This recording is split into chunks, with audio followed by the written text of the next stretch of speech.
Let's see. That's a bit better. So welcome everyone. I'd first like to acknowledge that we're meeting on Kaurna land this evening. I'm assuming everyone's in Gawler and districts. If you're not, I acknowledge the Aboriginal custodians of the land where you're meeting, wherever that is. I assume it's in South Australia, so hopefully that's correct. I'd like to welcome all council members. I've noted the apologies. I'd also like to welcome Anna Panel from URPS, who will be facilitating this workshop. Welcome, Anna. We have people viewing in from YouTube, so welcome to you if you're watching tonight on YouTube. I'd also like to acknowledge the working group members of the Climate Emergency Action Plan Working Group, and they are the Chair, Catherine Warhurst. I can't see Catherine, I don't think she's here yet, and other community members of the working group. Jade Hancock, I know Jade's here. There's Jade, welcome Jade. Tom, where are you, Tom? Oh, you're here, awesome, I can see you. Jack Gill. Is Renee beaming in? Renee Chamberlain? No? Okay, well, she might at some point, so if she does, welcome to Renee. This workshop has been convened to provide opportunity for elected members to provide feedback and discuss the SEEP actions and commitments related to the proposed consultation draft of the SEEP, which is the Climate Emergency Action Plan. This session is solely for the purpose of information sharing and not for the purpose of debating issues or building consensus positions or otherwise discharging council's deliberative and decision-making functions, because it's a workshop or an informal gathering. Members of the working group, as I said, welcome. It's really great to have you here this evening. Really value your hard work in bringing this action plan together. In attendance, if you can be encouraged to listen to the information provided to council, perhaps refrain from general conversation. Anna will be taking us through and just will be guided by Anna. So Anna will be in charge of getting people to speak and etc. So we'll leave that in Anna's capable hands. Have we got Catherine here yet? No. Yes. She's coming. Catherine is going to be making a very brief opening address about the development of the SEEP and its goals and actions. And then we'll get stuck in. I'll be handing over to Anna. There's no set agenda and no minutes will be taken during this session. The proposed consultation draft of the Climate Emergency Action Plan has been provided and will be the main document for the workshop. In addition, a context table has been shared with some additional information on the actions and to suggest which actions may be of greater priority for discussion. To limit disruption, can we please turn your mobile phones off or on silent? Thank you. If you need to take a phone call, put yourself on mute so that you can take your phone call if you need to, so it doesn't disrupt others. There's no requirement to go into confidence that I have been advised of, so that won't be an issue this evening. So without further ado, I'm going to hand over to Anna to commence the workshop, who will introduce Catherine to do her opening words. Thank you, Anna Panel. Thank you, Mayor Redmond. So thank you very much. Yes, my name's Anna Panel. I'm from URPS and helping facilitate this discussion today. And first of all, I'm also on Kaurna land, but coming to you from closer to the city of Adelaide as well. Probably the best thing to start off with then is Catherine, who is going to give us an overview of the development of the Climate Emergency Action Plan, which will set the scene for our discussion this evening. Catherine, do you want to get started? Lovely, thank you, Anna. Can everybody hear me okay? Okay, great. So first of all, I'm really pleased to be here today to assist the elected members to discuss the draft Climate Emergency Action Plan. We've been on quite a journey now, starting in 2019 with a pandemic in the middle. And when we started, we didn't even know where Gawler's emissions were coming from. Now we know, and now we know what to do about it. We have an action plan that shows how achievable, powerful action on climate is. This action provides a positive pathway to get our emissions to net zero by 2030. It's a challenging plan, both broad and deep, but it needs to be. We all have a serious responsibility to our community to act on emissions. If we're part of the problem, if we're causing emissions, that means we're also part of the solution. This plan shows that we care about our community. We care about people's health and we care about their safety. When new words are becoming part of our normal everyday language, words like mega flood, rain bomb, unprecedented fires with a new catastrophic fire risk rating, a millennial drought, or excess deaths, they're talking about people here in heat waves, we really must act. And these are not normal events. A heating climate will continue to cost our community dearly. Costs of extreme weather, from roads being damaged by fire, rail being damaged by heat waves, flooding, insurance costs going up, insurance denials happening, and sadly, ultimately, the cost of people's health and safety. There will always be costs associated with an action plan, but there are also savings, and the costs of inaction are far greater. The town of Gawler should be really proud of being a climate emergency leader in South Australia. The development of the SEEP has also triggered positive advocacy for climate actions with other councils, and this encourages all levels of Australian government to increase their efforts and helps advocate for our community on issues such as fair pricing for renewables. This action plan has been developed for the elected members, and we hope it's a valuable tool for our council. This action plan is also a model for how climate action is achieved. But we have been leaders, but to stay in front, we have to keep moving. I think it's absolutely critical that not only does the council seriously engage with this plan and seek to do everything it can to mitigate the risks that climate change presents to our community, but also how are they going to keep momentum going forward? I'd like to acknowledge the enormous amount of work that's gone into this process, both from the members of the working group, so community members, especially the staff and the elected members, but then also I'm very aware that there's been work that has been generated from the development of this plan that has really reached across all areas of council's work. And that's not surprising because climate affects every aspect of what we're doing. I've been personally very honoured to be the chair of the SEEP.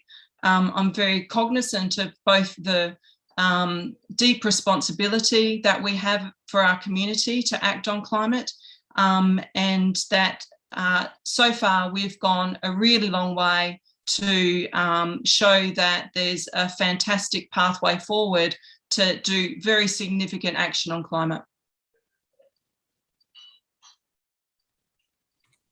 Thank you, Catherine. That's a fantastic introduction. So really the purpose of this evening's workshop, as Mayor Redmond talked about before, was to discuss the goals and actions that are described in the Climate Emergency Action Plan.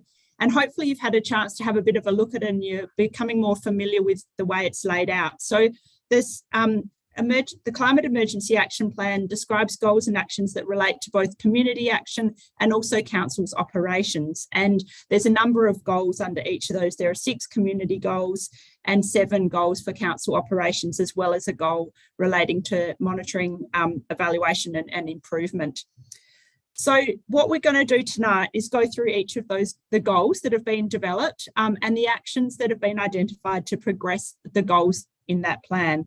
And what we want to do, as I mentioned, there's I think 14 goals in total, and there's a number of actions under each of those. So there's quite a lot contained in the plan. We want to be able to give you an opportunity to talk about as many of those things that that are of interest to you and a particular, or that you'd like to discuss.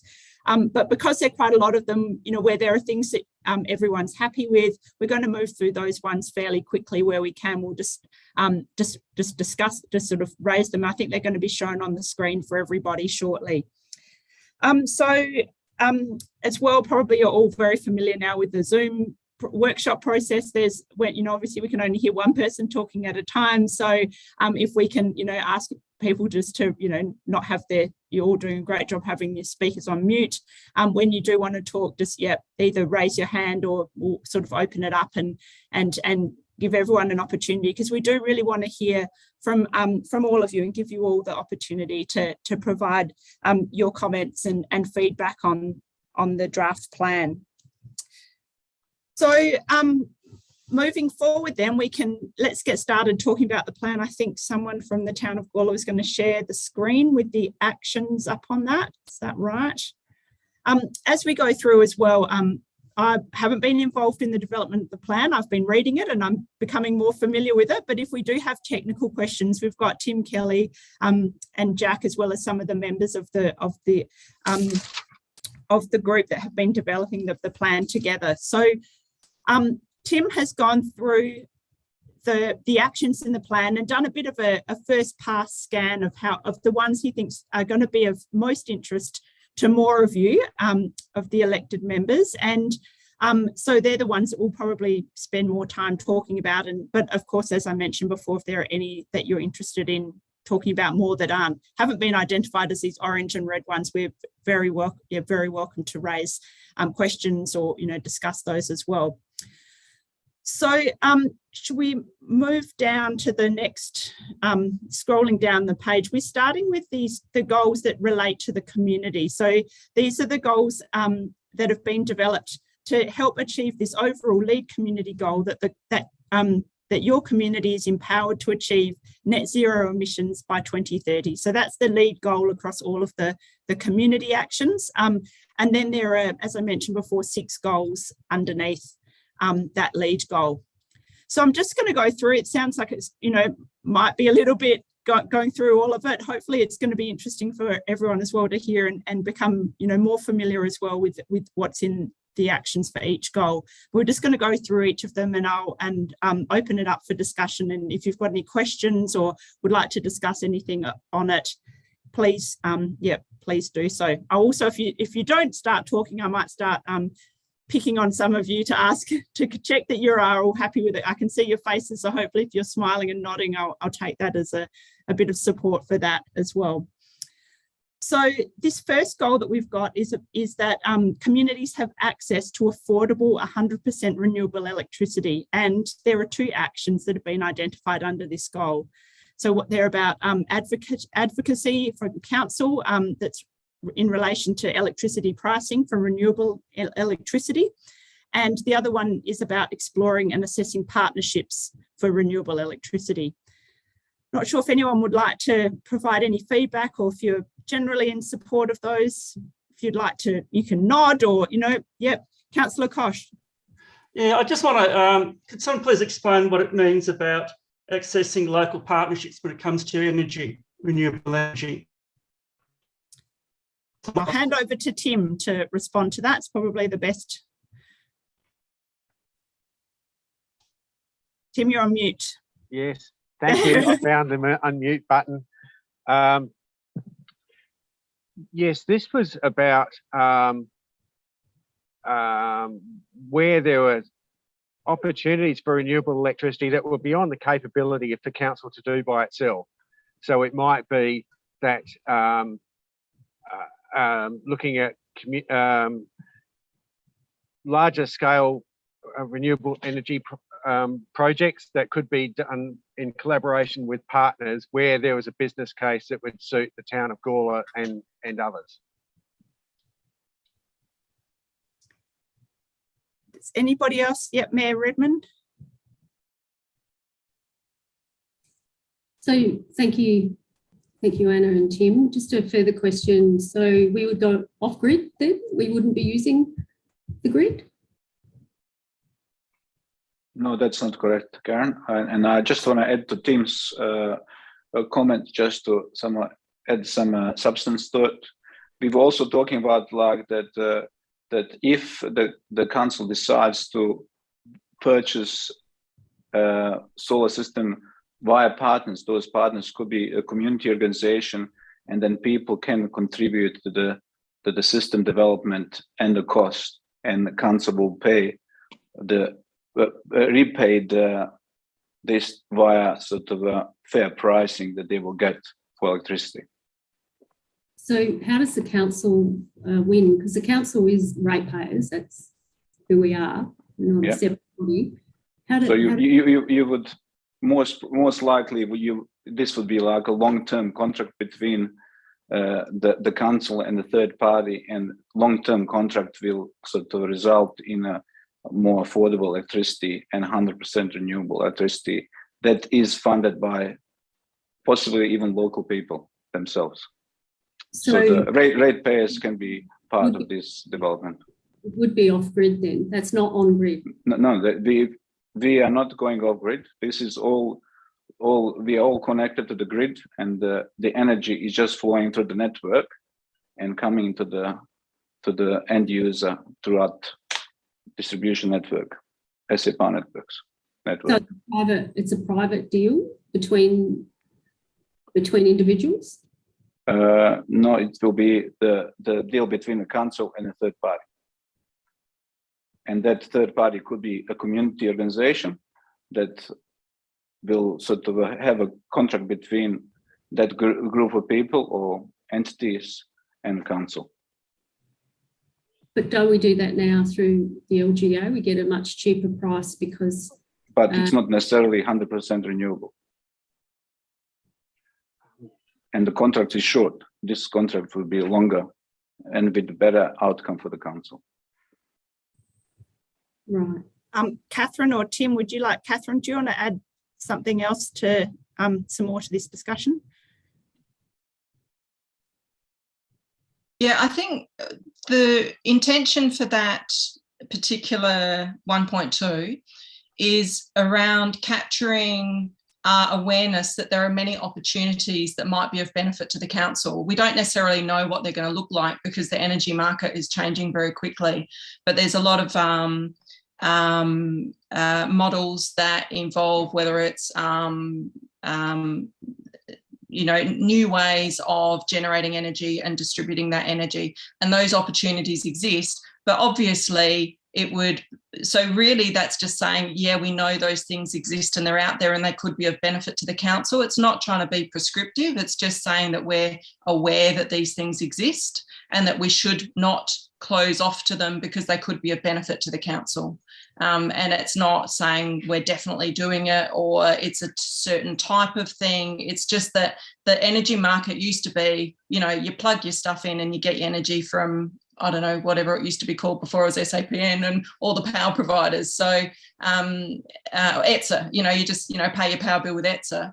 It's not like that anymore, and there's lots of opportunities. And if there's a good business case and it all stacks up through all the normal council processes, then it could well be opportunities for the council to make further savings in terms of generation, new ways of generating and consuming electricity. Thanks, Catherine. Councillor Koch. Look, this has been a theme running through the plan for a number of years. I mean, I'm concerned about private, have private community, private local government arrangements. What tends to happen, I've found, is local government tends to subsidise those arrangements. All the experience I've had is that's what happens. So I'm quite concerned that we would potentially be going down that track. I think we're already looking at having an agreement through the LGA for 100% renewable energy. And I think that's a secure way of going forward. I'm just concerned for the ratepayers of Gawler. So I just want to voice my concerns. Tim, would you like to add something? Yes, I'd just like to point out that this isn't inconsistent with working with the LGA. So there are a number of councils that are establishing bigger renewable energy systems with excess renewable electricity. And as part of the tendering process, I know that there's opportunities which have been suggested for innovation in the contract, where things like excess power from one council could be sold into the same retailer to be purchased by other councils, all encapsulated in the same local government association large-scale contract or LGA procurement large-scale contract for electricity. So it's certainly not going down into any detail, but there are these opportunities which do exist now. Thank you, Tim. So can I just clarify, because I'm interested just as well, that is this about generation as well as maybe a bulk buy opportunity? It's about across both of those opportunities. So it's both generation and the opportunity to potentially bulk buy electricity, which is something a lot of councils are talking about, getting that long-term contract which locks in some security in pricing and yeah, being able to take advantage of those. Councillor Shanks. Thank you. So Tim, just to clarify, the action that we're talking about is sort of, correct me if I'm wrong, is allowing the ability to, I guess, duck and weave the ever-changing climate, I guess, or sorry, probably poor choice of words there, but atmosphere that is evolving with the opportunity that is the innovation side is actually bringing in, and those partnerships. Am I right to say this action is there because we do see the future potential of these partnerships, whether it be private or as a collective LGA approach, federal approach, et cetera, this action is sitting there to allow us to be able to absorb those partnerships or take opportunity when we can. To answer your question, it's complementary to purchasing. So we could just go and buy electricity or buy renewable electricity and leave it there. But then we're always exposed to other prices. We can put solar panels on our buildings, but we'll reach a limit of that. And then once you go to establishing larger solar systems, then you run into difficulty on you need to participate as a market retailer anyway, but you also have advantages if you partner with others doing the similar type of thing. So it's simply saying we wouldn't just look at buying electricity, we would also look at other opportunities to engage with the electricity market where it makes sense. Thanks, Tim. I'll just take one more comment from Councillor Koch, then we might try and move on to the next one. Yeah, I mean, my understanding of this sector is if people wish to invest in production of energy, they want to lock in a purchasing power agreement over a long period, say 25 years. I think if you start saying you're going to lock into a private provider of energy for 25 years, you're actually losing the opportunity to be a bit more nimble about where you purchase your power over a long period. So I'm quite concerned if we're actually thinking about locking ourselves in for 25 years. Thank you. Can I just add that nobody talked about 25 years power purchasing agreement at the moment, Paul, and we have to make a change the way we sort of buying things, because what we've done in the past obviously didn't work. And this now new ways of purchasing electricity is something that we would require, as we all sort of we won't be, as we electrifying everything, we won't have enough renewable energy to power all our needs in the future. And therefore, if we don't have any more resources to expand our renewable portfolio, we would need to buy energy from somebody else at the similar cost that we would pay our loans for in energy sort of equivalent to the energy that we're buying. So, you know, like that's the other way of kind of investing in renewable energy. It's not necessarily the best way, but it doesn't need to be 25 years. It could be 10 years or less, minimum 7 years. Yep. Thank you, Tom. I think we probably covered, given that we've got another 13 goals to cover, we might try and move on, but it's some great discussion. And I think it sounds like, that this is about not locking yourselves in, but being able to take advantage of opportunities as they arise. So for the second goal, The second goal is about communities being supported in the transition to electric vehicles by 2030. So there's a number of actions that go across. I think there's about 6 or 7 actions for this, relating to advocating for the rail service to be powered by renewable energy, collaborating with the state government on ways to provide recharge infrastructure. I'm not sure if we can keep scrolling down. I think there's some more about electric low carbon transport plan, policy reforms that enable broad scale review, and probably some of the ones that we thought might be of most interest are about promoting public and active transport. So just open it up to some discussion on some of these transport and electric vehicle actions that have been identified. Has anyone got any particular points they'd like to raise or discuss about those? Councillor Shanks. Your hand. Yeah, look, to be honest, I actually wouldn't mind putting Councillor Koch on the spot here. I know he has a lot of information about, I guess, electric cars, etc., but you're seeing, when are we going to see this as the standard operating procedure, Paul, throughout any industry realistically, and the actions that this is probably doing, how are they sitting with aligning with, I guess, your network's information, yada, yada?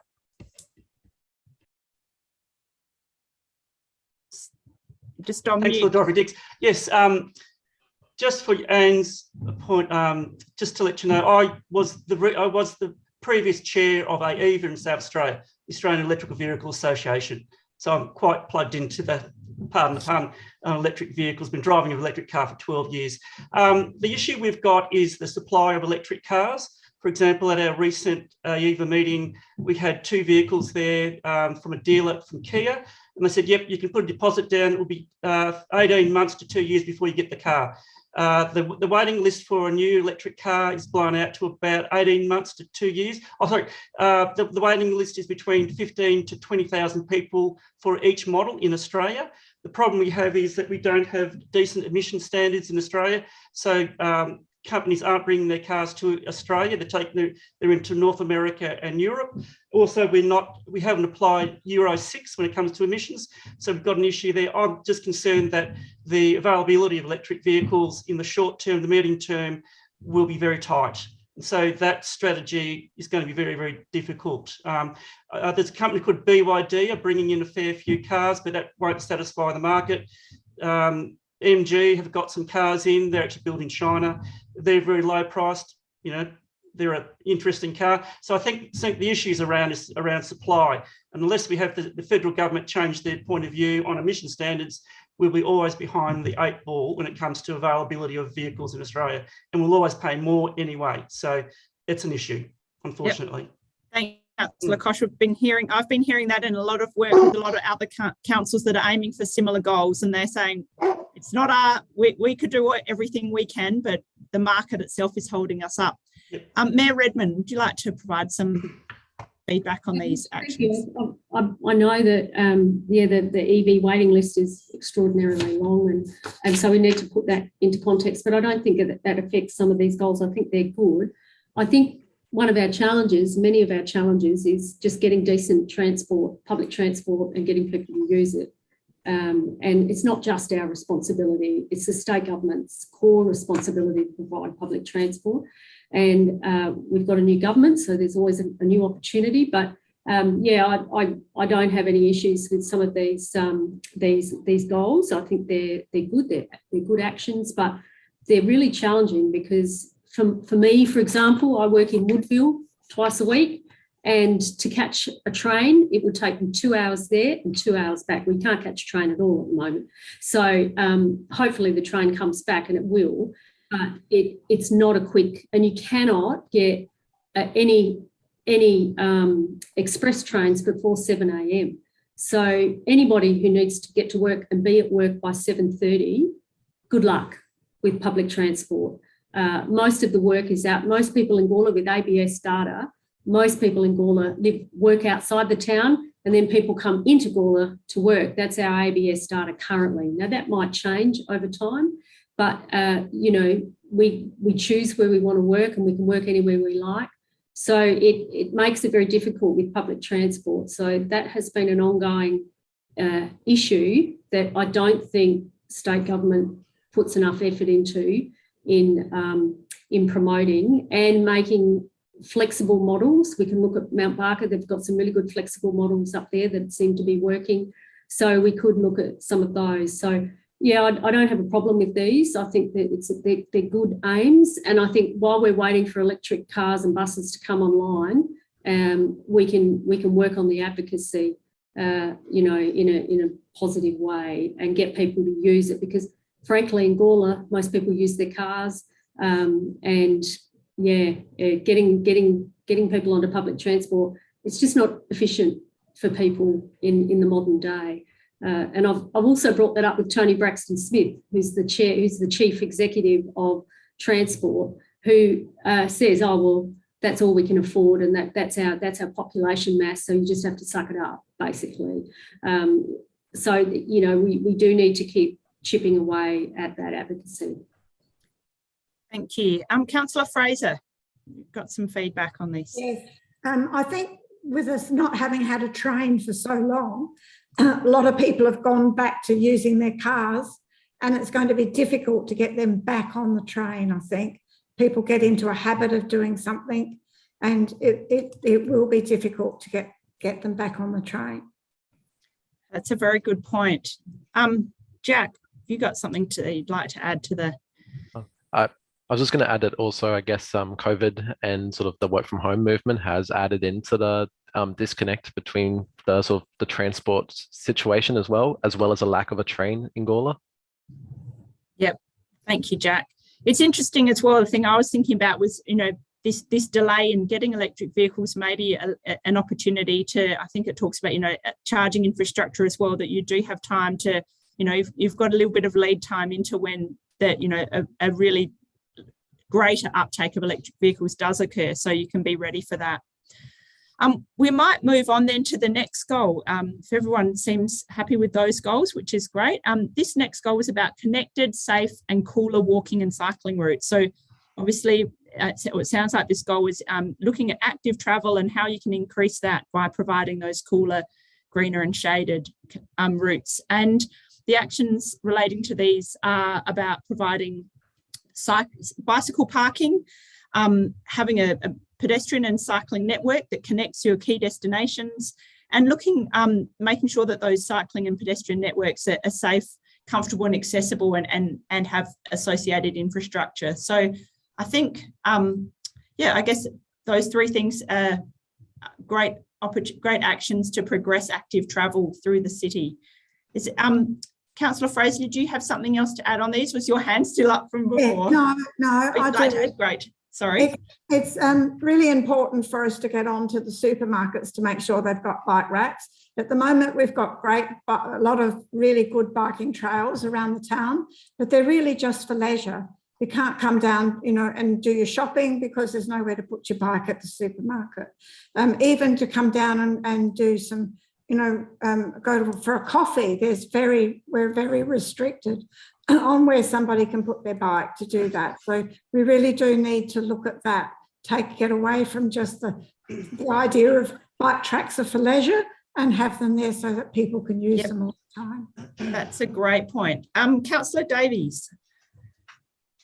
Yeah, just to, I guess, mention that, yeah, a good walking and cycling path doesn't just include the path, it's also about benches and drinking fountains and various ways to make it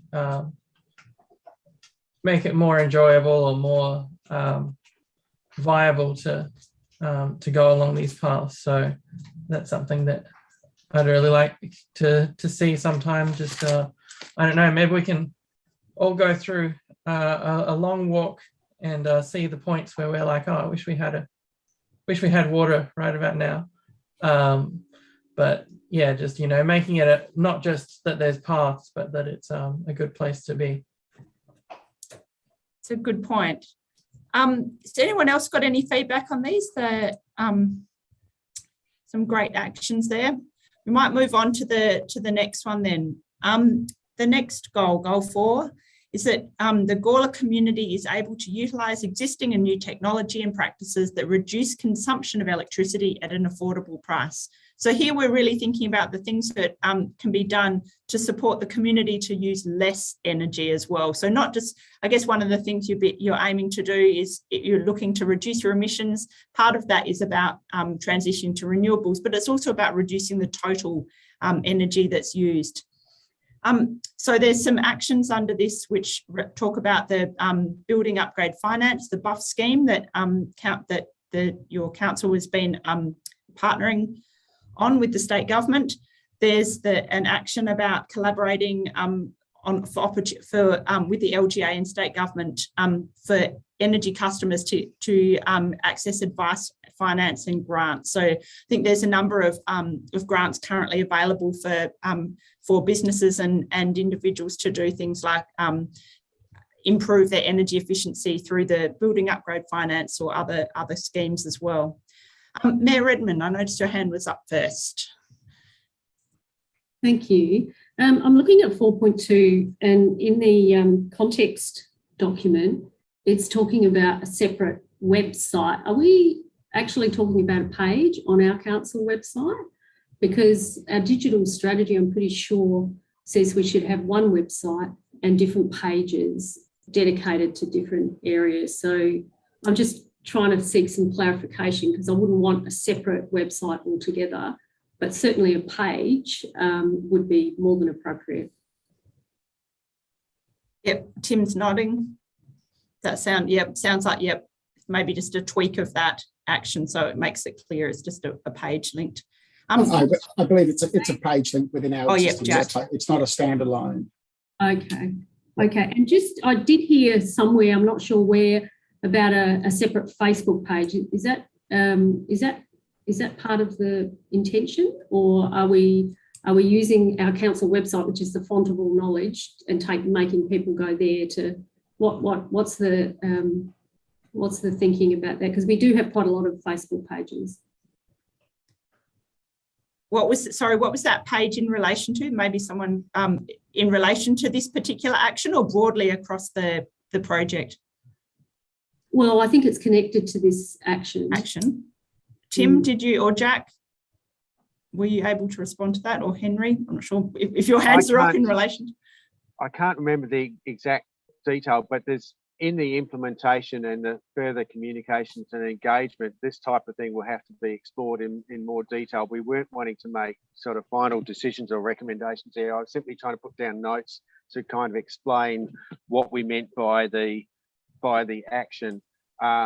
So yes, for this action, we just meant the Climate Emergency Action Plan web page, shouldn't have used website.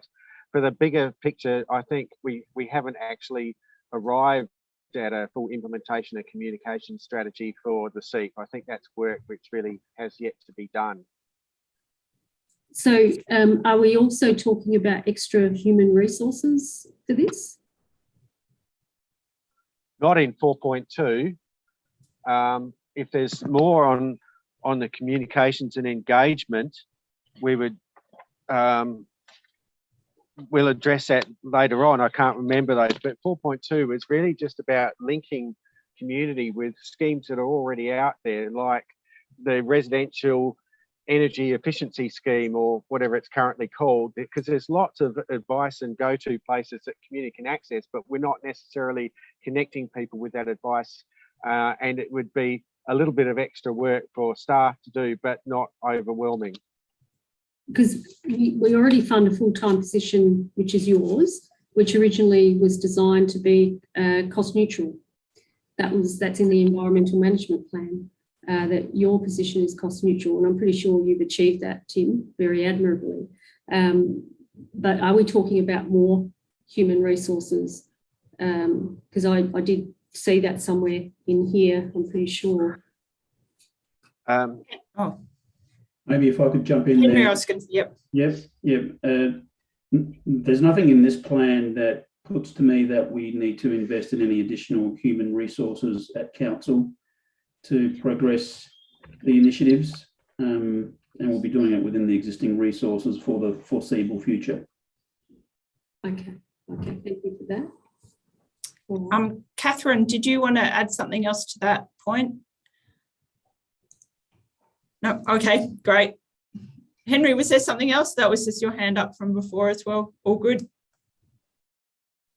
Yeah, just in terms of the marketing communications area, I take from what Tim and Jack are saying that these were very broad sort of references to Facebook and sorry, the website and so forth. And in terms of Karen's reference to Facebook, we're certainly looking at rationalising and streamlining our sort of online platforms. We've recently engaged a marketing officer in that space from a digital perspective, and we're certainly not wanting to make that space any more confusing. So if anything, it'd be about streamlining and making sure that, you know, we use our existing platforms more efficiently than what we probably are at the moment.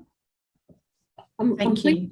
If I can, I'm pleased to hear that, because I think that our main Facebook page is a really good, has a lot of following, many people, even if they don't like it, all looking at it.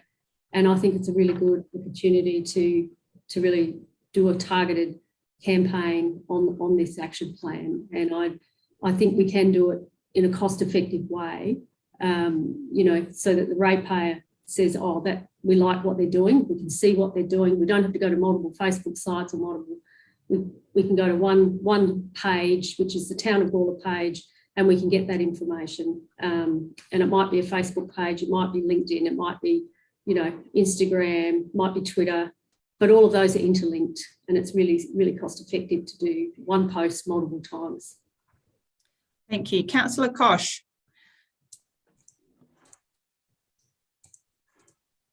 You just remuted accidentally. Glad to hear it's not going to be extra resources, because I know at the committee about Resilient East and their Facebook page and the amount of resources it took to run that.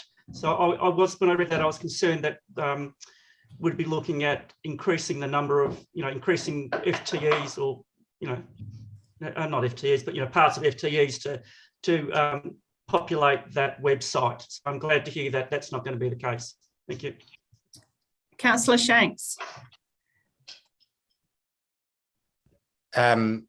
Yeah, we had some very good discussions in our workshop. I think you were involved in that one too, Anna, just about community consultation, bringing people along for the ride, et cetera, et cetera. I do completely agree with the Mayor in making sure we are simplifying the process as best as possible and being consistent in that messaging. I think we're getting a little bit confused on website over Facebook, and look, we'll work through that. And streamlining our system on a digital platform. Henry's correct. We have now employed a digital marketing officer that is hopefully able to sort of neaten all that up. Now, I think what the action is talking about is really tapping into that. A good example of that is the youth advisory committee. Now, the youth space had their own sort of sub website and whatever else. It's now been neatened up, and there's a link through the Town of Gawler page, but the landing page is very fresh, vibrant, youth focused, et cetera, et cetera. I see the potential of doing something like that for the Climate Emergency Action Plan. Yes, it is a link inside our normal Town of Gawler website. It makes perfect sense.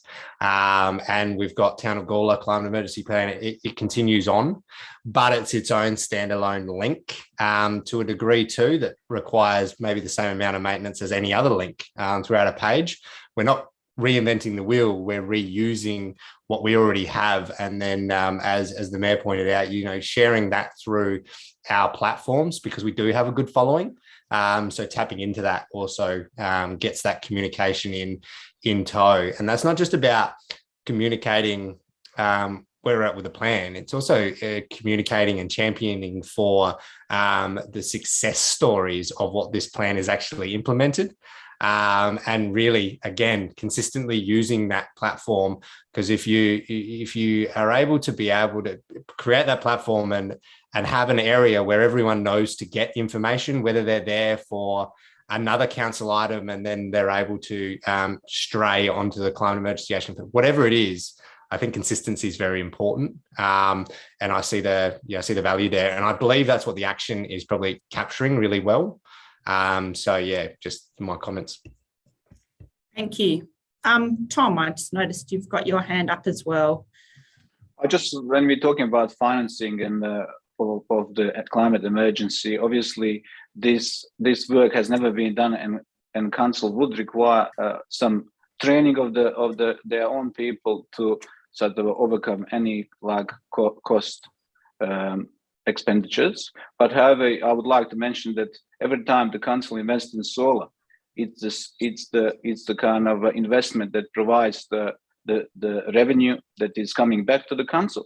So at least if we can revolve that kind of funds and sort of utilize them to do more work and fast track the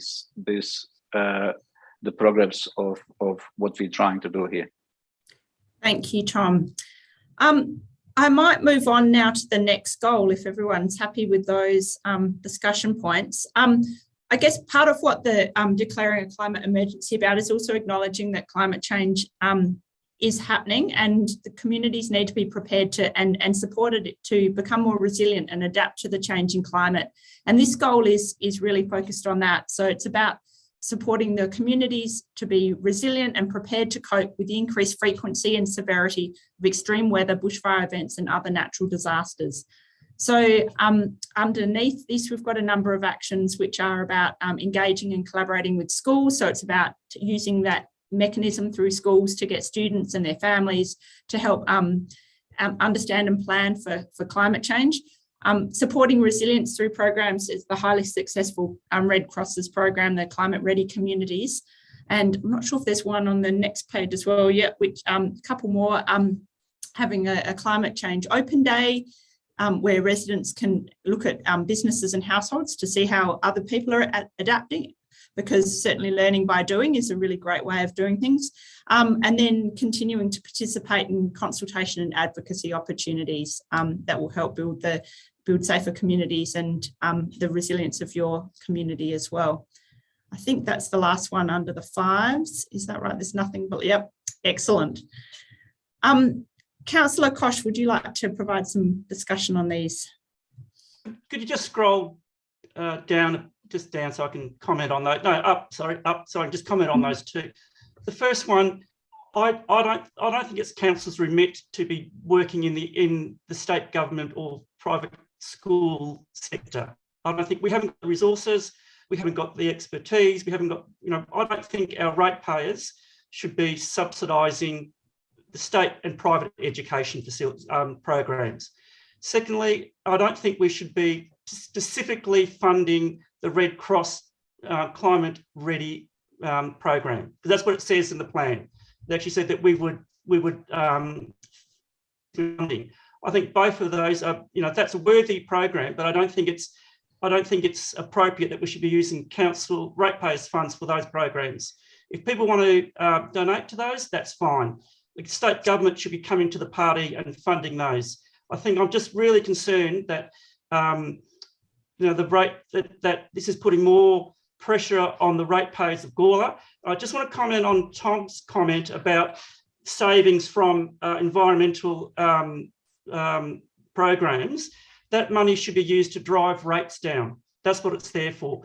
We should be telling a story of reducing rates for our ratepayers. We've got a lot of pensioners, got a lot of people that are doing it pretty hard. I'm really concerned that we're getting outside of our remit at the expense of our ratepayers. I know we're all going to say, well, if we don't do something, it's bigger, but it's the ratepayers at the end of the day that are going to judge this. And when I'm out there talking in the community, they're all talking to me about reducing the rates because it's getting really hard for them. Thank you. Thank you, Councillor Koch. Mayor Redmond. Thank you. Thank you for those comments. I'm not really familiar with what the Red Cross Climate Ready program is. It's 20 grand a year or per program. What do you get for your 20,000? We pay into a lot of partnerships in council, and some of those partnerships seem to work really well, and some of them we continue to question the amount of money and the outcomes that we get. So, any money that we are going to give to an organisation,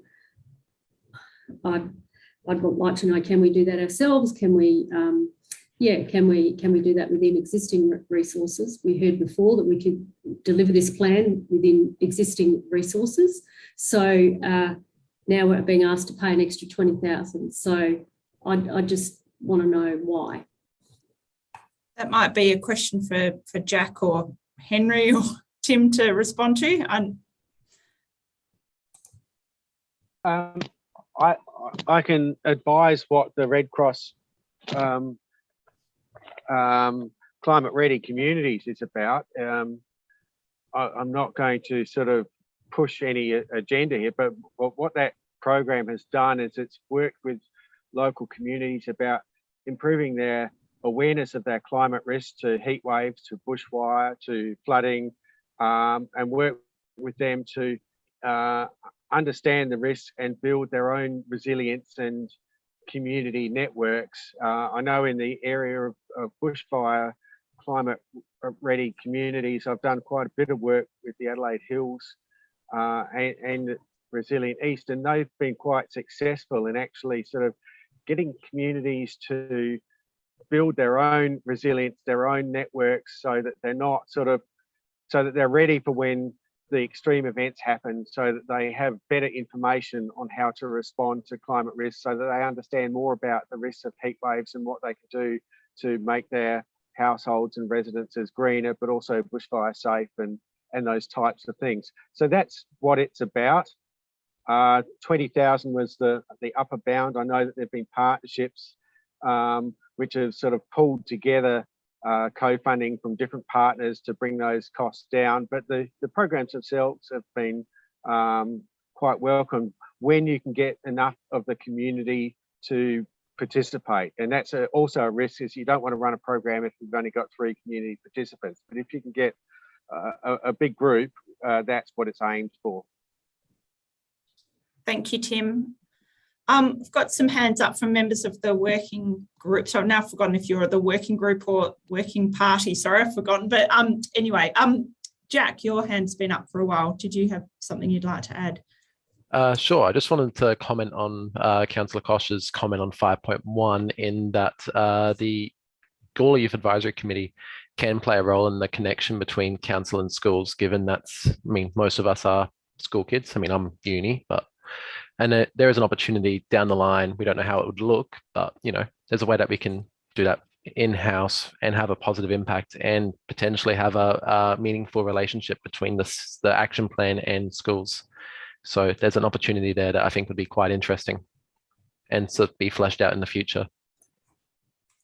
Thank you, Jack. There was another hand just up before. Catherine. Yeah, I was just going to echo, well, or also provide information on the background of the Red Cross program, and that's also targeted at vulnerable communities. So they're actually targeted towards the people who we know are going to be most affected by climate change. So that's the elderly, and it's also people from low socioeconomic groups. So it's really got that focus as well. In terms of the school thing, that was really driven by one particular program we heard of, but obviously there's more to choose from. And it actually isn't a cost to council. For these programs, it's actually a cost to the schools to participate, but it's about us telling the schools that these really good programs exist and encouraging them to get involved and, raising awareness on that front. And that could be websites, it could be in our general day-to-day dealings. If we have people coming from schools, as we do, to the council to say, what's the council doing about this, that or the other, that's an opportunity for us to say, well, actually you can do stuff too, and here's this really great program such as XYZ, so go investigate it and see what you like. So it was never really an idea of a huge cost from the schools. That was a different type of program. And I'd just like to clarify, at no point in this plan are we saying that it is all of the actions are able to be funded with our current level of funding within this particular department, because it's right across the board. We can't make that claim at the moment, But what we were talking about is that there's very little extra human resources, which clearly that's a big expense for the council. But there are going to be items that cost money, but there are also hopefully many opportunities to make savings along the way, because fundamentally emissions are pollution. Emissions are something that we're wastefully using. So if we can economise on those kind of things, there's a lot of actions that we can do to help reduce costs as well. So I think there'll be some swings and roundabouts. Thank you, Catherine. So any other comments on this building community resilience goal? We might move on to the next goal, which is the 6th goal for the community, which is that climate risks and impacts are assessed and understood while addressing barriers that restrict climate change action and advocate on behalf of the community.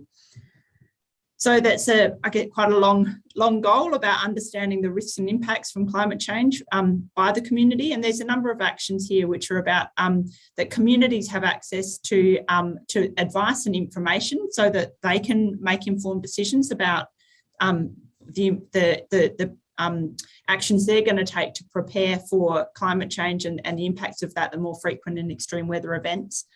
And the second action is about supporting forums where the community can participate in assessing the risks and impacts, I imagine, to themselves or their businesses or operations or households, and sharing information from the SES and CFS and other partners on that.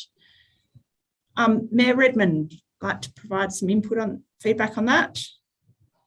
Actually, I want to provide a bit of feedback on 5.4. Sure. Sorry, we can jump back. Sorry, I should have mentioned it before. It says here that where there is short notice that does not provide time to seek full council endorsement, there would be delegated approval to participate, subject to being consistent with the documented goals. Where time allows and where a new policy position is required, submissions and engagement would be made, etc. Opportunities for advocacy and policy improvement. This all sounds good, but I just get a bit concerned when we start giving delegated authority and we start to lose control of what's happening. So I just need some clarity around that. Does that mean that we just delegate everything to staff and take a hands-off approach? Is that what that means? Because that's what it is. I'm interpreting it as.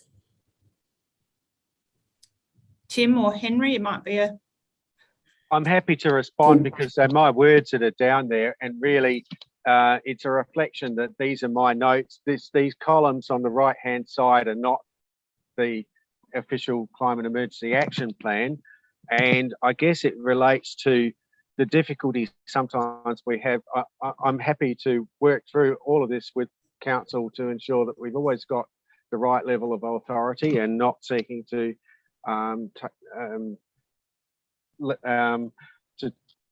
take anything away from the council's authority on everything.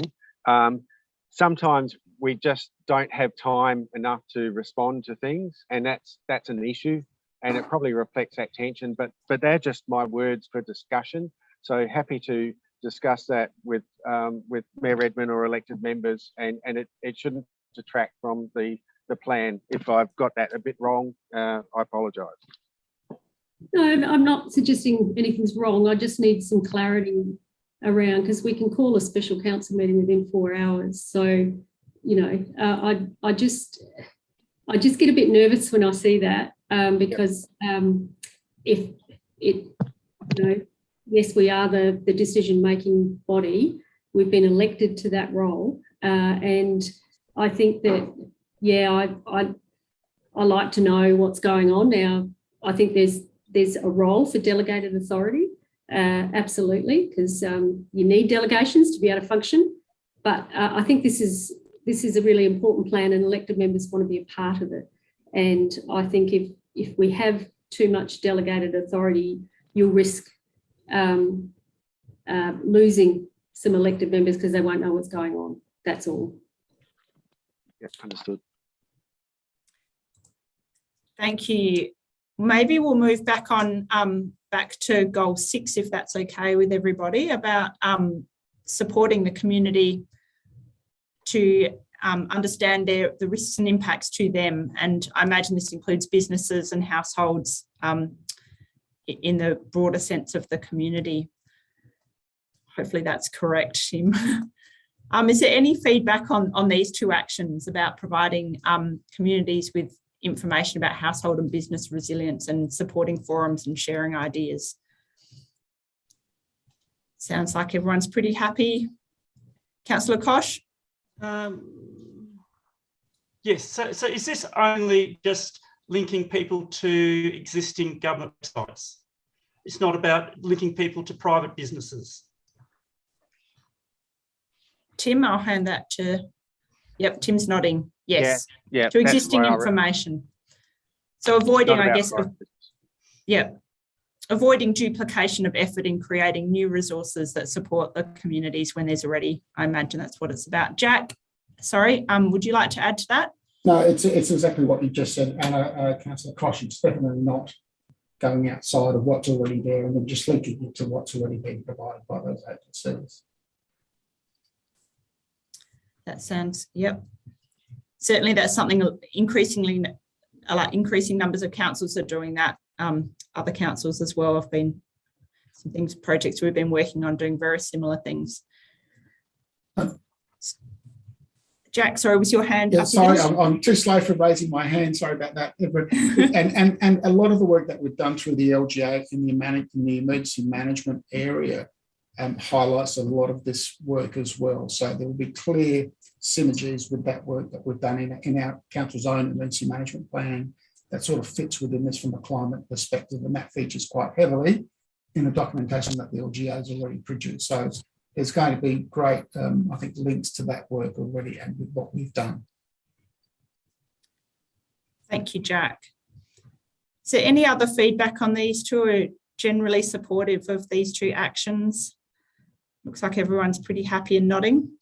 Now we move on to the second part of the actions that come under the second part of the Climate Emergency Action Plan, which are about council's operations. And this has a lead, this sort of, I guess, part of the plan has a lead goal that council will achieve net zero emissions for council's operations and community emissions by 2030.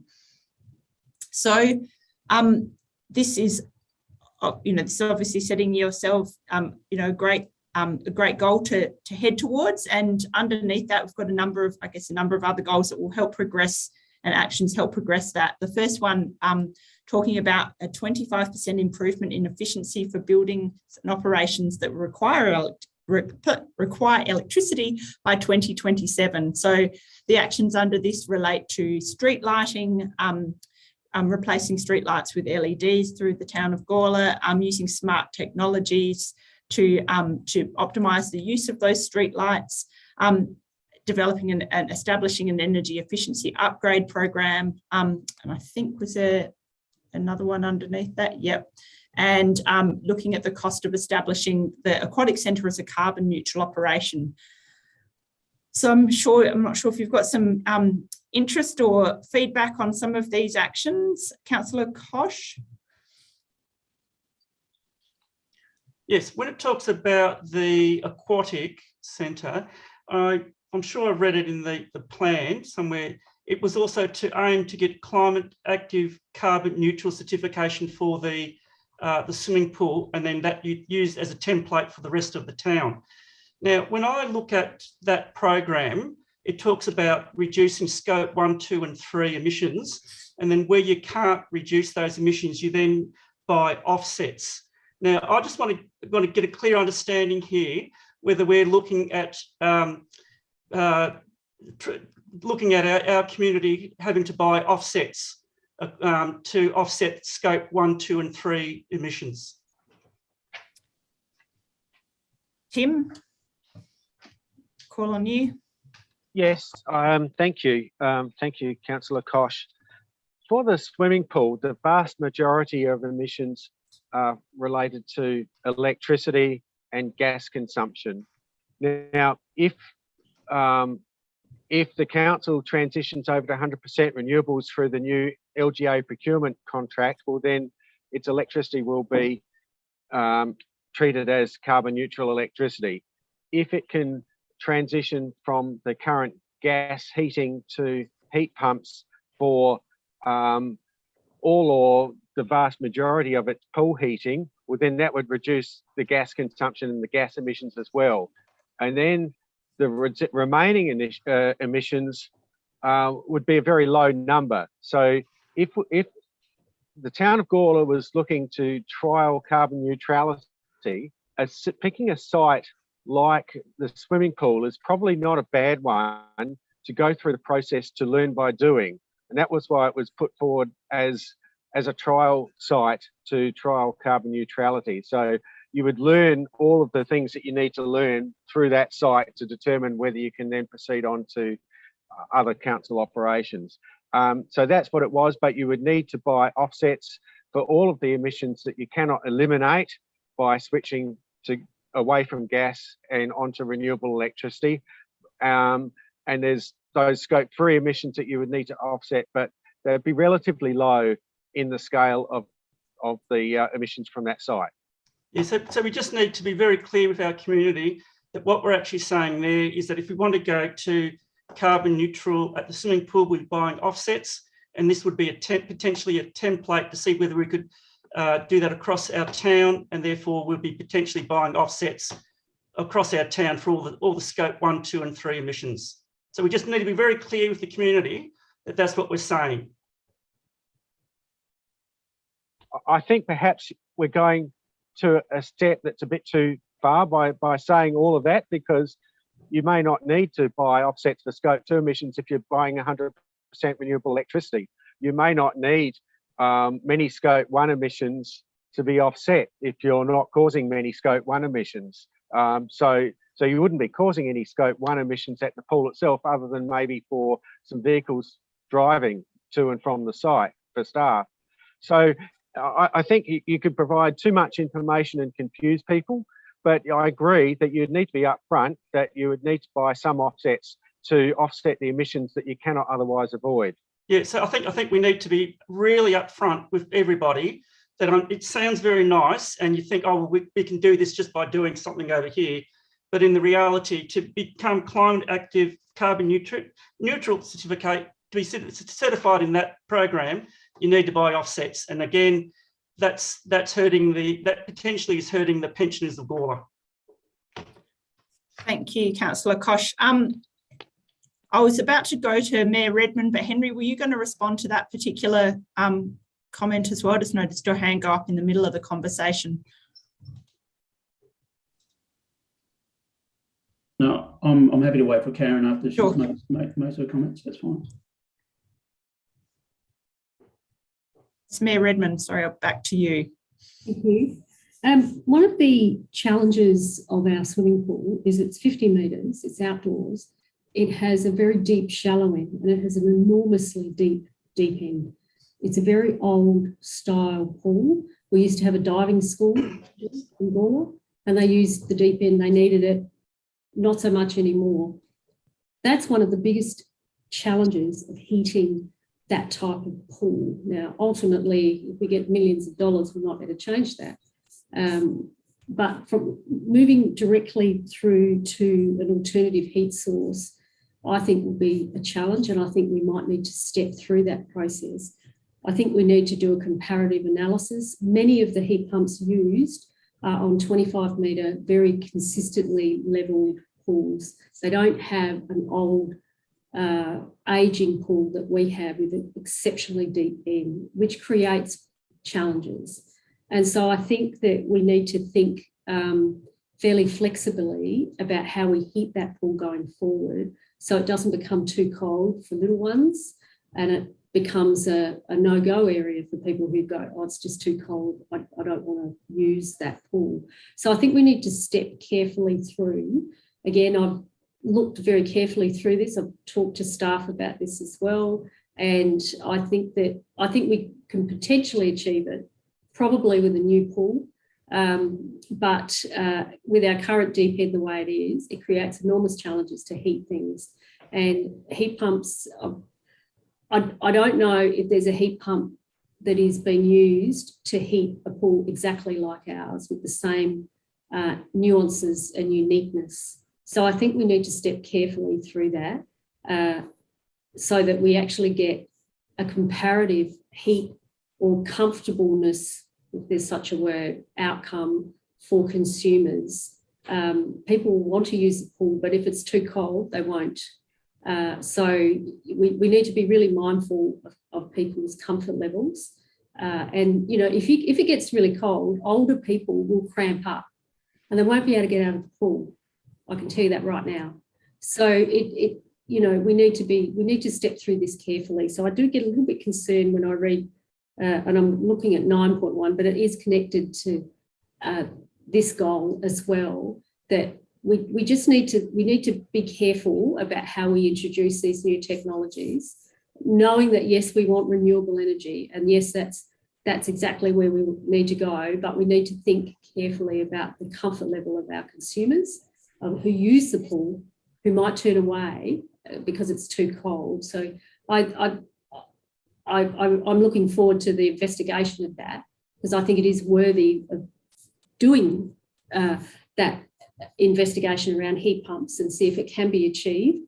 However, if we're looking at eastern states pools, many of them are 25-metre pools, and they do not have the ageing uniqueness of our pool, particularly with that deep end, which is enormously deep, and it creates a challenge to heat.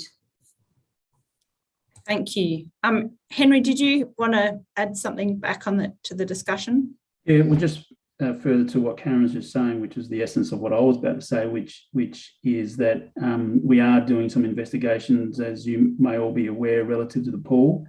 And although this plan presents an aspirational outcome, you know, the practicalities of converting the pool to a heat-based system, electric-based system, you know, we're working through the complexities, and in terms of maintaining that community expectation of a quality experience, then there may still be a need for a gas heater backup, but it may not be the primary heat source, but there needs to be a balance there. And then in terms of the comments made by Councillor Koch in terms of the climate active carbon neutral program, or any other program that this document is presenting, when it comes to, and it goes to, you know, a lot of the comments made thus far, is that when council is seeking to implement one or more of these projects, and then it involves investing dollars, then each and every one of those projects will go through a cost benefit analysis, you know, to take into account the short, medium and long-term consequences. And if an initiative doesn't stack up financially, then there'll be serious questions asked in terms of, well, is that value for money? And should we be going down that particular investment opportunity? So I just wanted to make that further comment. Thank you. Mayor Redmond, did you have something? No, all good, thank you. Tom, noticed your hands up as well. Just want to add something. I just wanted to say that we have to also look at the scenarios. If the gas prices quadruple in the cost, what will pool look like whenever those old people are using pool? You know, like those what we're talking about is like within 8 years we might do something. We don't need to look at the technology that's been around for 20 years and been used throughout Europe and elsewhere. This is all we're talking about is proven technologies and proven concepts. So I just want to add that. Thank you, Tom. If there's no other comments about this particular goal, we might move on to the next one, just in the interest of moving forward and getting through everything. And this goal 8 is about is having 100% renewable electricity for council. So there's a number of actions under this one, committing to a transition pathway through purchasing green power. And the second action, which is about delivering a program of on-site and off-site renewable electricity options to contribute to that transition. So I'm not sure if there's some, if we could just scroll a tiny bit down would be great. Thank you. Yes, so I guess has anyone got any anything they'd like to add to the discussion, or, you know, raise about these actions that are aiming to progress that goal of 100% renewable.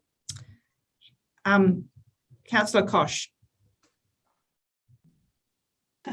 Look, I'm just concerned when we start talking about a megawatt of solar power. I think that's what we're thinking about. Is it a megawatt? That could be in the, I don't know how much that's going to cost. It could be $1 million, for example. Well, you know, $1 a kilowatt. Also, I'm concerned about the location. I mean, the places we've got to put something like this may be on Reed Reserve, where it's a floodplain, and we get a big flood, and all of a sudden, all the solar panels are somewhere down Virginia. I think I'm also concerned about the depreciation, the maintenance, everything else. So I think we need to be really careful about saying to our community that we're going to spend potentially $1 million on some solar panels that could be washed away down the river.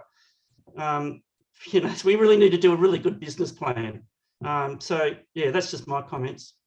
Thank you. Henry, do you have something to add on these? Yeah, I just wanted to go back to 8.1 and just to pause and reflect for a moment and to celebrate that, you know, through the great work that Tim and Jack are doing, driving sort of sector-wide conversations in this space, that we've actually got a target here of 100% green power by 1 January 2023, which is great.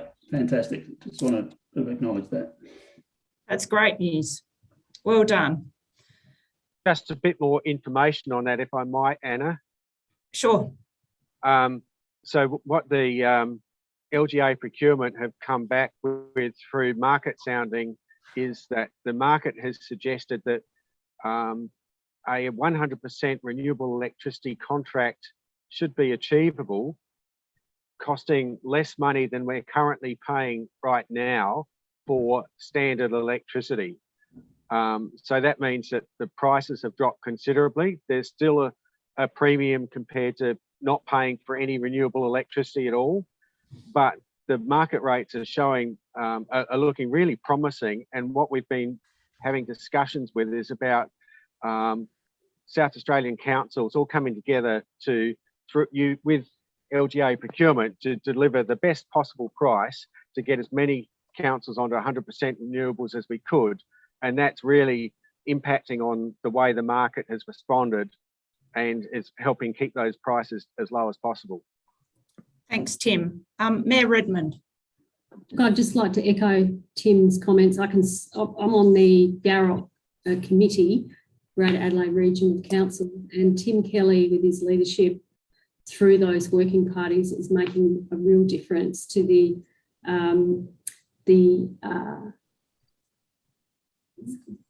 attention that people are now paying to this, whereas before they were not paying any attention. And so he's really turning people's heads and getting them to understand that this is actually possible, whereas previously the mainly men that were in charge, might I say, weren't listening at all.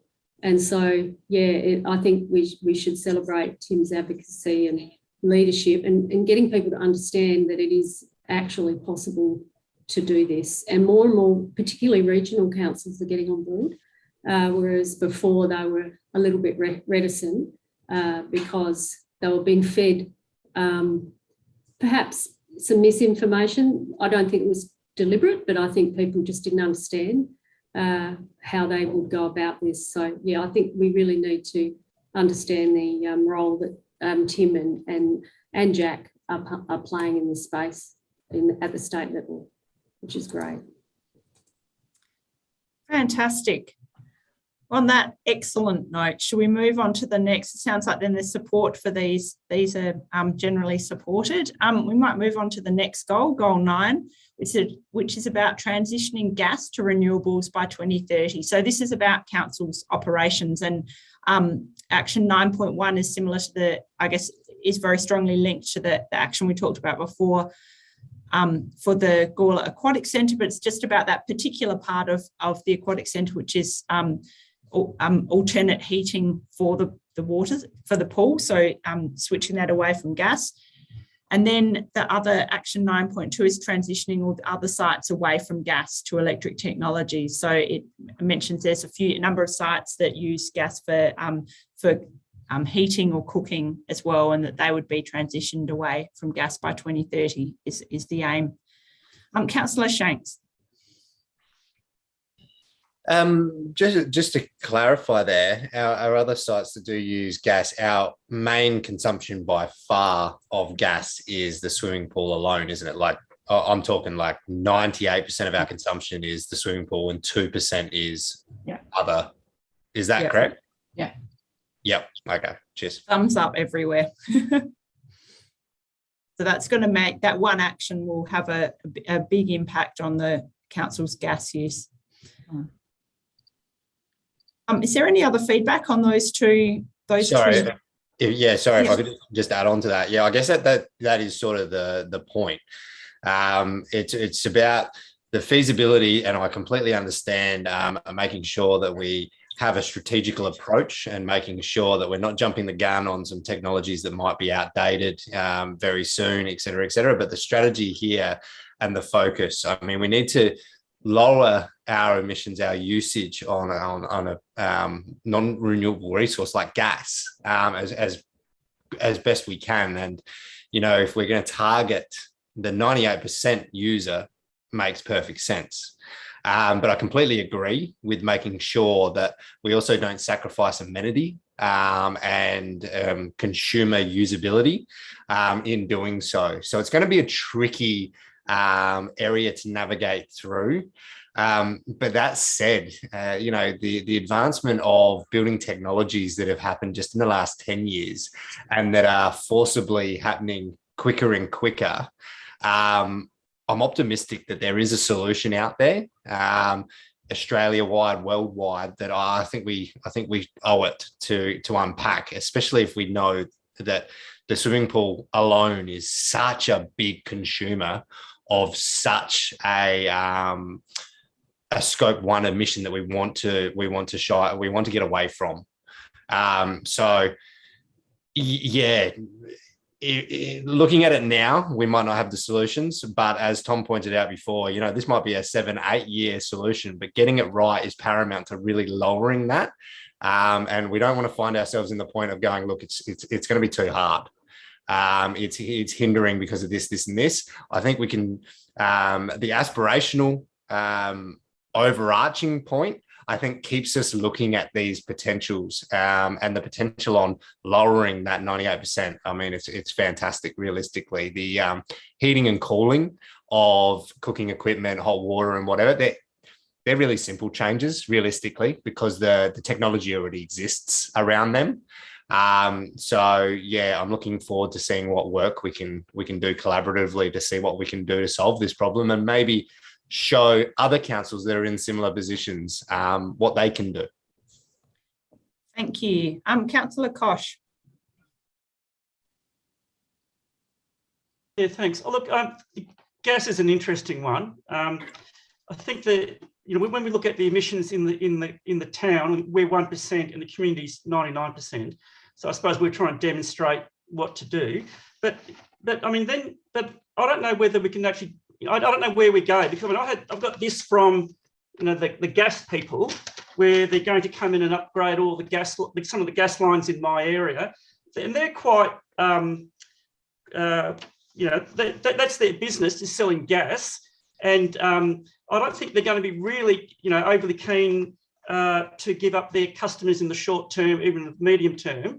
So how do we influence behavioural change across the community? Because we can do all these things. I suppose will we be talking about that later? How do we affect behavioural change? Because when I see stuff coming in my letterbox telling me how they're going to upgrade the gas lines in our street, and they're always powering forward and they're delivering essential community infrastructure, that says to me that there's an uphill battle that we need to really focus in on, because we can change the gas at somewhere, but if the rest of the community is using gas at a fast rate, and these commercial enterprises aren't going to give up their stake, you know, in the short term very quickly, you know, where are we going? That's the issue. Thank you, Councillor Koch. I guess from my understanding of what we've already heard before, that the community support for the community to reduce their emissions comes up in that as part of those earlier actions and maybe gas should be articulated as some of those, you know, part of those community actions. I'm not sure if it's there at the moment. Tim, to support the community to understand that, you know, the role of gas or not in terms of their transition to renewables. I might move, Councillor Fraser, would love to hear from you. Yes, I think this all boils down to communication, education for the community. I mean, I was brought up in an era where it was always better to cook with gas. Everybody wanted gas over electricity. And until those appliances break down and they've got to be replaced for a start, you're not going to get people, you know, just disposing of their gas appliances to put in electricity. But also they need to be educated to know that the electricity is now better than the gas. So, you know, maybe as the younger generation come up and they know more about emissions, that might happen, but it's still educating the majority of the people. Thank you. That's a really good point. Tim, did you want to add something more to this discussion? Only I think some of it is happening naturally as the price of renewable electricity is lowering the price of electricity, and the price of renewables are lowering by itself, and the price of gas is typically seen to increase in line with world parity prices, because most of our gas goes to export. So that pressure is always there. But I think it's about communicating that electric appliances have gotten better. There are better solutions. And I just wanted to speak about the non-pool gas assets of council, in that we've discussed those, and there's really not a huge amount. But the idea there is that when the building needs to be upgraded or when the gas appliance is worn out, that you would actually go to a cleaner, greener solution rather than put back a new gas appliance that's going to continue emissions. And that's the way that we would see this working, not only for council, but for community as well. And communicating that message is probably what's important. Thank you, Tim. Catherine, noticed your hands up as well.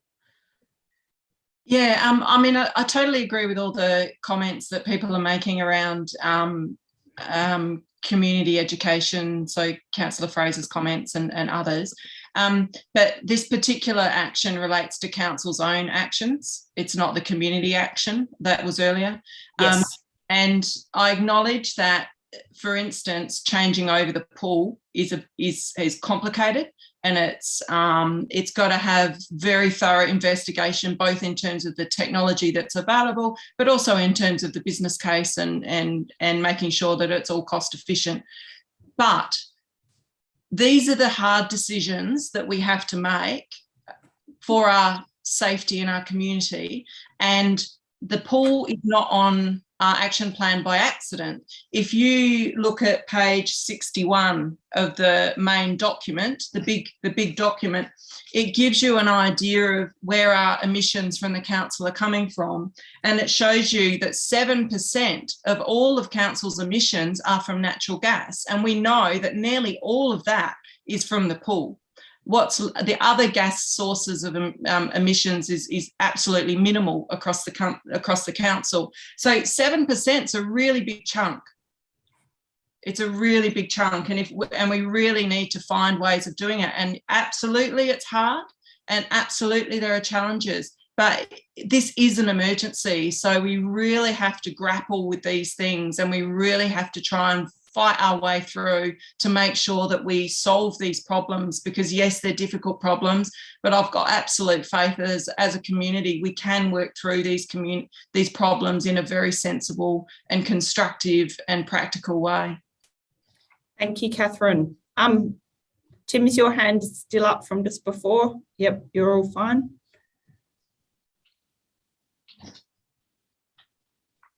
All good. So I think then maybe there sounds like there's something to look at back with the community part about gas, as well as these council operational opportunities to reduce gas use. But we might move on to the next goal, which is about council's transport emissions. So the goal is about council transitioning its fleet by purchasing only electric vehicles by 2030.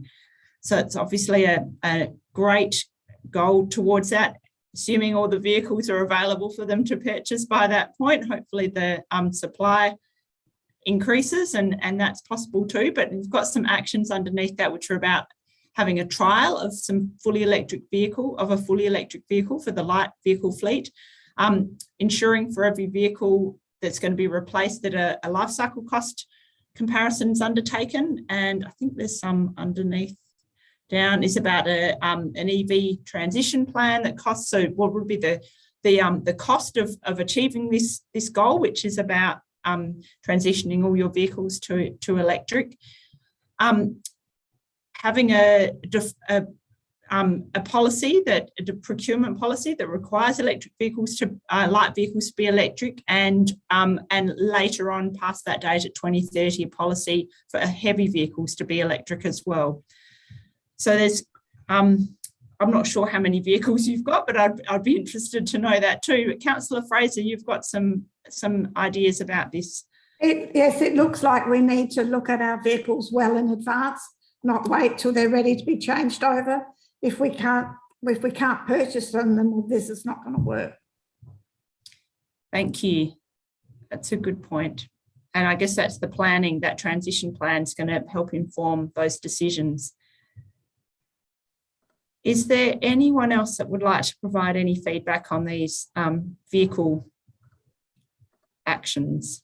And Henry, I'm just thinking whether Sam can make a comment about our fleet management and the internal conversations and planning that we're having relative to transitioning the fleet, and probably relative to the comments that we heard earlier about the state of the global economy and the delays in vehicles and so forth, and whether some of these transition dates are really practical in terms of, like, for example, 10.4, by 2025, council will implement a default policy procurement.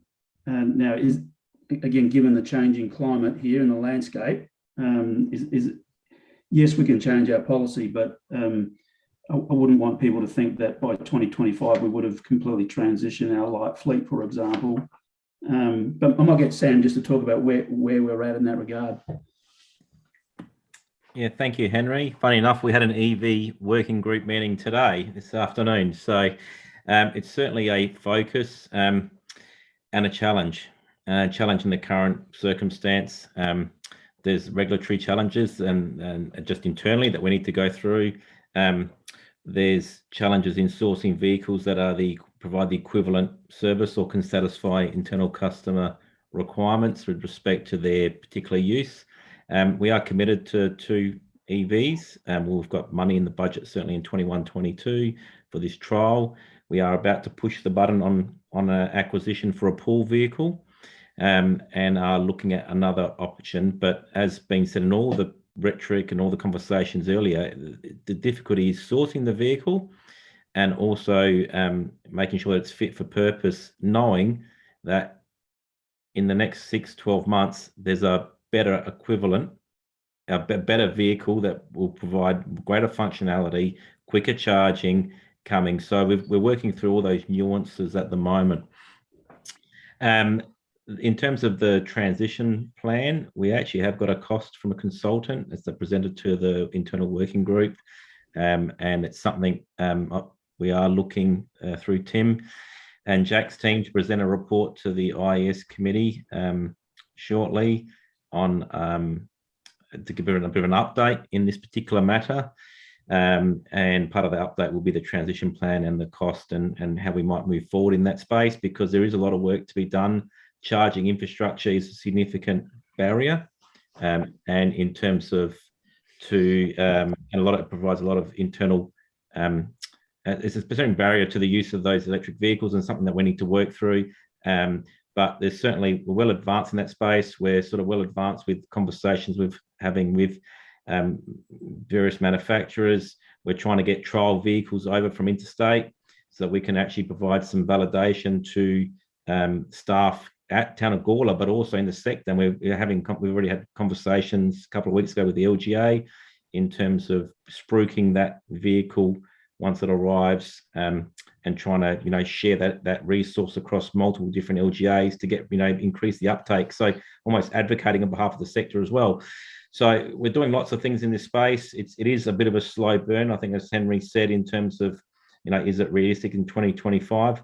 I think the momentum will gain pretty quickly, and probably towards the back end, I think we'll be in a position where we actually have the vehicles in place. I know that Tim knows the industry or some of the regulatory barriers to, I think Councillor Koch spoke about it earlier, that to stop more investment, more cars arriving.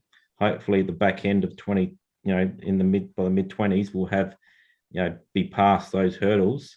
I think it is ambitious, and I think that, the context is it's an aspirational target. So it's not necessarily one that we'll meet, but it's one that we'll be striving to meet.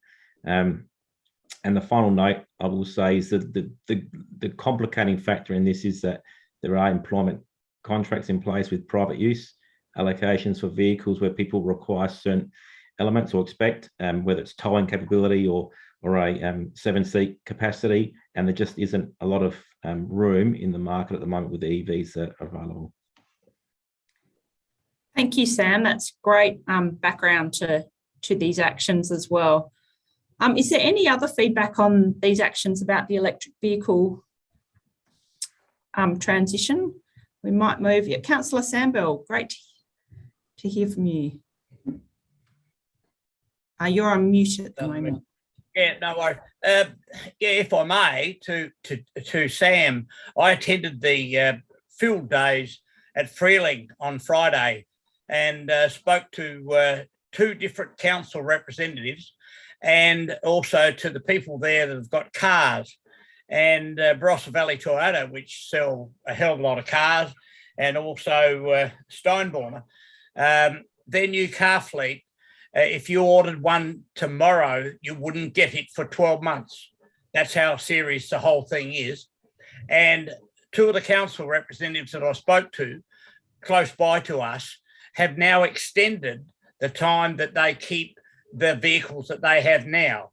Because I think every one of us know our vehicles are in perfect condition. And I say that because I'm a rev head. And they are getting sold, and somebody's getting a hell of a good bargain, because at the present moment, second-hand cars are now working the same new price as the price that they were bought in the first place. So the 2 councils I'm referring to are now extending their cars and not changing them over for another 2-year period. Was that discussed at all at your meeting today about keeping the cars longer instead of changing them over? Yeah, Councillor Sambell, not part of the conversation at this point. We're working towards the best practice standards for vehicle changer. We've got a policy position from council in place, and generally for light fleet, that's 5 years or 120,000 kilometres from memory, and that's about optimising the maintenance versus the actual replacement value of the car and the whole overall whole of life costs. And that's not something that we've just invented. That's something that's been determined through other industry bodies as best practice. And that's what's been applied for a number of years. We do look at fleet and we do make judgment calls, because it's not always, there's age and there's kilometres. They don't always go hand in hand in terms of extending out some of the fleet in terms of its age, depending on so it's not mutually exclusive. But I suppose to your point, we haven't looked at changing that policy position, because it does have broader issues with respect to maintenance and servicing of those vehicles as well. Yeah, I believe it did have circumstances, but I believe it should be looked at, especially after what I found out on Friday. And I believe it's an area where we should definitely look at that policy. 120,000 kilometres on a car is just run in. And I think anyone will tell you, I mean, we just bought a new car for my wife, and that's done 260,000. It's like a brand new motor car, and it's only 3 years old. So, yeah, thank you. But I just can't see the value of buying electric cars at the moment, which aren't available for 12 months. Thank you, Councillor Sambell. If there aren't any more comments, we might move to the next goal. And this is another of the adaptation-related goals. So this is about increasing tree canopy cover to 30% by 2045. And I guess through that, enhancing greening and biodiversity outcomes and supported by water sensitive urban design. So I guess this is reflecting that we want to increase our, the town of Gawler wants to increase their canopy cover for the benefits that it can achieve, but also reflects that water's needed to allow those trees to establish, and through water sensitive urban design, you can support that canopy increase by allowing water to stay in the environment longer and be available for tree growth. So we've got some actions here. The first one is about having plantings on council land and encouraging greening on private land. So to reach that tree canopy target by 2045 when the trees are matured. I'm not sure if there was another one. Sorry if we keep moving down. Looking at infrastructure projects to ensure that WUSIT elements are sought and integrated where possible, and an action to establish some smaller and medium scale WUSIT sites to demonstrate a range of options, a range of features that are available, the WUSIT features, including the water inlets, which are fantastic for allowing trees to grow, permeable paving, permeable asphalt, and rain gardens. There's another action about integrating recycled water and stormwater and harvested stormwater to reuse that water to replace irrigation, mains water irrigation, and becoming a member of Water Sensitive SA. And the last one, which is about investigating ways to create micro rewilding sites with native gardens and shrubs. So getting that biodiversity benefit, biodiversity increasing through that. Councillor Fraser, love to hear your feedback on these actions. All these things are really amazing. I think our biggest problem is new development. And that goes back to planning, which is government now as well. The roads are too narrow. You can hardly get any trees in the streets. You certainly can't plant a tree on your property because you haven't got enough room. So I think that's a massive problem. These new subdivisions are just grey roofs, and that's so hot. And the rest of it's fantastic. I agree with it all, but I don't know what we can do about these subdivisions. Thank you, Councillor Fraser. Mayor Redmond. Thank you. Yeah, it is a big challenge with the new planning code. Encumbrances which take into consideration dark roofs and dark brick sty. I brought that up with the planning department the other day at a GARUP meeting, and they quickly batted it away. It's not their problem. It's the building industry's problem. So we have this problem of people just batting things away and not taking responsibility and looking outside the square of how we can actually encourage developers and developments to not have these types of encumbrances. They're currently in place in the southern urban area right near Trinity, and we know that, with dark roofs and dark bricks, which makes for unsustainable bills from heating and cooling, just for starters. So yes, it is being raised. It's being raised consistently at the state level. They are going to be looking at a planning review with this new government. So there is an opportunity, I think. We have a new planning minister, and that's Nick Champion, who we all know quite well. So I think we've got a really unique opportunity to discuss with Minister Champion, you know, on the way forward and how we can actually improve and incorporate climate change in the code. The new design and planning code has very little climate change action. It's appalling. But that's been raised consistently as well. Green Adelaide is doing some really good work currently, really strong advocacy around trying to get good words and good understanding into the new code. And I think there's a change in attitude with developers as well. They're wanting to keep, to a certain extent, you know, old trees and encouraging them to do so within the confines of their developments is something that we should all be doing. Our planning staff should be doing that as well. So it's an ongoing multi-layered discussion that needs to occur, but it's certainly not easy, but everyone needs to be having those discussions whenever you get an opportunity. So I think we can effect change over time. and make it trendy to have light coloured bricks and light coloured roofs, so that that's actually a trend. Absolutely. Councillor Kosh, I noticed your hand is up as well. And you're still on mute, sorry. Could just scroll down a little bit. There's a couple of points I want to talk about. Up, I suppose.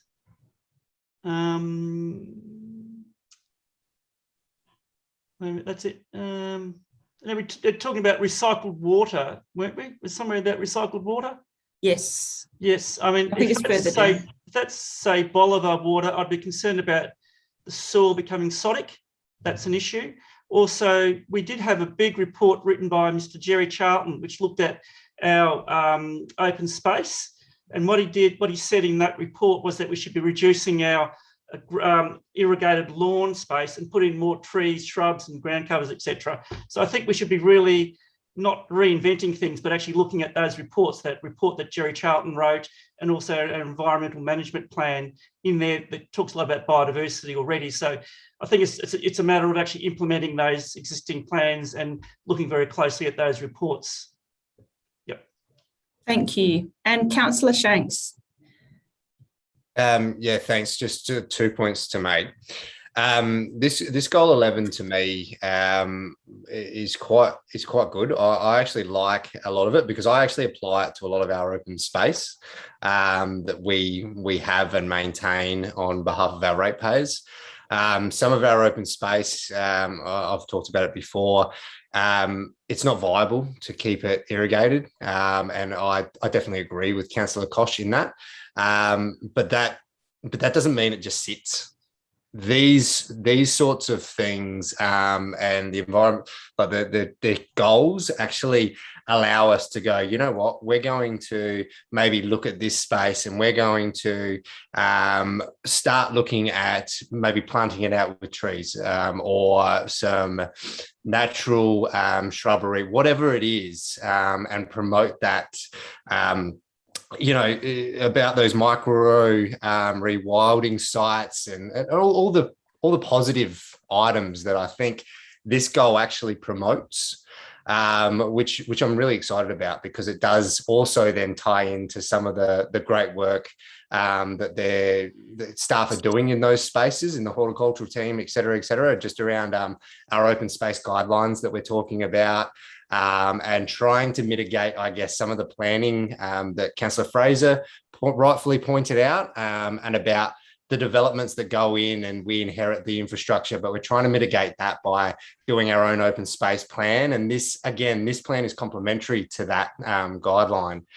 And I guess just on the second point around dark roofs, dark bricks, look, I agree. And that's not a position I've always had, to be honest. I had a different taste. I liked the darker look of roofs, and it's a preference thing. Now, where we are in a building industry, there are mitigating measures that can be applied to be able to say, look, you're going to have a dark roof, but let's do this method between the purlin and the roof sheet to actually make sure that heat isn't transferring through, and then you're having to deal with more heating costs than, say, a white roof will.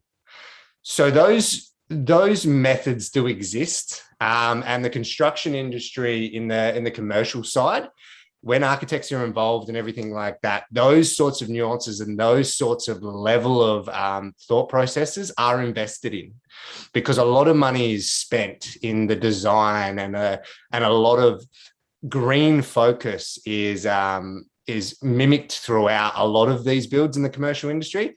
Now, that's cost hindering at this point in time in the residential industry as a whole, because it's a lot cheaper to build your kit homes. I say kit homes, but I mean project homes that are, I'm a builder and you've got 5 homes to choose from. Which one do you want? I think it comes back to the communication, because there is solutions out there that are cost effective for the average punter that's building their first home, that does like a black roof and doesn't understand the effects of what that does with heating and cooling at that first instance when they're building. Or I built my home now that I live in when I was 20. Now, I'm very, very lucky that I have my trade and I have a bit of interest in double glazing, et cetera, but not everyone has that availability of knowledge. So where I think us as council can step in on that is being able to give those cheat sheets, those facts, those direct lines into products that could, if you like a black roof, did you know these things are available to make sure you manage your heating costs, because it will, your cooling costs, because it will attract higher bills, because obviously black is not as heat efficient as white. I think those are the sorts of messages, but this particular goal, I think, talks about the potential of our own open spaces and what we can do in our suburbs, et cetera, et cetera. So I'm really happy with this goal, but just a comment there on the building side as well. Thank you, Councillor Shanks. We might just go to Councillor Fraser before we move on. I'm just looking that we're getting short on time. We've got a few things still to get through. So Councillor Fraser, would you like to? I won't keep you long. I agree with the massive grey roofs, but my problem with when I was talking about it before was the fact that there's no trees and there's no room to put trees. So you've just got all that heat coming from the roofs and you haven't got any trees to cool the area at all. And you know, yes, grey roofs, I think grey roofs, personally, I think grey roofs look better than white roofs apart from the heating, but it's just that you can't plant any trees. There's no trees there, so. Yep. Thank you, Councillor Fraser. Councillor Sambell for some final comments on this goal. Thank you, Anna. On the weekend, and I would ask of you all, if when you've got time, to drive up One Tree Hill Road, and just after the big tanks, there is a road to the left that the council, Playford Council or the government, are spending a fortune on, and I'm not sure why. It may be another link road over to the Barossa Valley, but it's worth a drive. And as Councillor Fraser has said, when you drive that and stop and look back towards Gawler, you get a pure picture of what's being done in that development. It's just a complete roof of houses. There is no trees and everything. So please, all members, go for a drive. It's called Riggs Road, and it's being done up at costing a lot of money. They've been there for 6 months, and it's worth your while to just drive that road and see the vision of Gawler from a different direction. Well worthwhile. Thank you. That's always a good way to see what's changing. Have a look from up the top of the hill. We might move on to the next goal, which is about waste. So if we can scroll through the document a bit more. And this goal is about to be a leader in procurement of low carbon goods and services, precluding single-use plastics, eliminating waste and maximising circular economy outcomes. So I guess I should say it's not just about waste, it's also about circular economy and low carbon goods and services, and the ability that you have as a council, as a procurer of goods and services, to influence what you do spend your money on. So the first action is about reviewing the council procurement policy to ensure it's consistent with responding to the climate emergency. Some actions about incorporating whole of life costings into major purchase decisions, increasing the purchase of low carbon recycled products and infrastructure materials, supporting Norma in their role in increasing diversion away from landfill. And there's a number of other ones for eliminating single-use plastics, establishing a zero waste strategy for council, and reinvesting efficiency outcomes and savings from, I imagine that's from reducing resource use into climate change action, which is something we've sort of touched on before. So there's a lot of, I'm not sure if they're all new hands up. I'll go to Councillor Koch if you'd like to provide some feedback. I'm just noticing we've only got about 5 minutes left. Sorry, so I don't want to keep you too long, but it'd be great to talk through these. Yeah, quickly, I don't think it's feasible to have a zero waste strategy. I don't think you actually ever get to zero waste. That's the first one. And the second one is, I am concerned when we're saying we're reinvesting money from the savings from actions when we should be driving down rates. Because that's the story we have to tell people, is that we're doing these actions to drive down your rates. And that's the story that we tell people in their households, if you take these actions, you will drive down your expenses. So I think we need to show that. Thank you. Thank you, Councillor Koch. Councillor Fraser. I actually think Gawler does a really good job on this already. We were one of the first councils to get rid of plastics, you know, like cups and cutlery and stuff like that on our council land. You're not allowed to use that for a function anywhere in Gawler now, on council property, that is. We also are a member of Norma, and they're very much into the recycling side of things. When we're doing park furniture, procurement's already looking at recycled stuff. So I actually think that we are really up there with this. Fantastic. Thank you, Councillor Fraser. So sounds like, yeah, there's some good things already happening across council, and this is maybe increasing some of those actions and continuing to eliminate those single-use plastics and influencing action on your own properties as well. Is there any other feedback on these actions? I'm just sorry we've had such good discussion. We're running out of time. It would be great just to look at the last couple. I think those waste ones seem are fairly straightforward. So this 13th goal is to establish a best practice approach in identifying and managing climate risk for council and our community.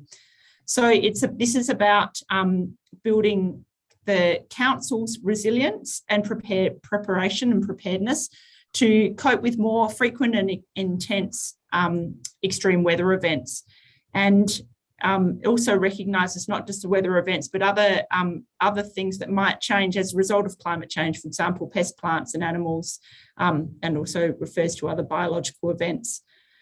Under this, there's also an action about participating in the corporate risk and governance program for elected members, preparing, auditing your heatwave preparation against the LGA heatwave guide, and trialling thinking about a carbon neutral event or events for council where you can hold an event which is carbon, I'm assuming this is holding an event which is carbon neutral, and looking at all the ways, all the things you have to do or change or switch to allow that event to be completely carbon neutral. Tim, did you want to provide some input on some of those? You're on mute, Tim, sorry. Sorry, unmute. Just a point of clarification on 13.2 on the corporate risk and governance program for elected members, executive and other key staff. I've got a cost there, $7K per year. It's actually just $7K because we only really do that once. And my understanding is that a lot of metro councils have already done this, but Mount Barker and Town of Gawler are ones that haven't, and there would be potential support from Green Adelaide to assist Town of Gawler and Mount Barker trying to take that program. So I just wanted to make that clarification. It's not $7K per year. It's really about $7K full stop. Thank you, Tim. Is there any other feedback on any of those actions? Councillor Shanks, I think. And just on that point, and also thanks, Tim, probably to Henry. So am I right in saying we have a budget for internal education, upskilling, et cetera, and would this 7,000 be able to be allocated from that?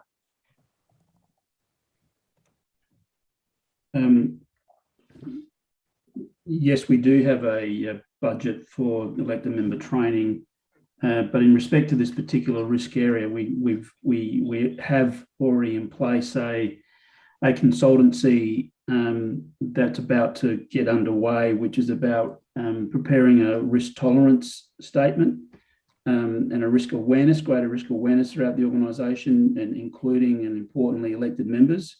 So I'm just thinking what the relationship between this particular initiative, Tim, and the work that Nathan Hall is doing and reporting through to the audit committee. So maybe we'll follow up that conversation. And that program does involve elected member participation, Nathan. So we'll be involved in that regard.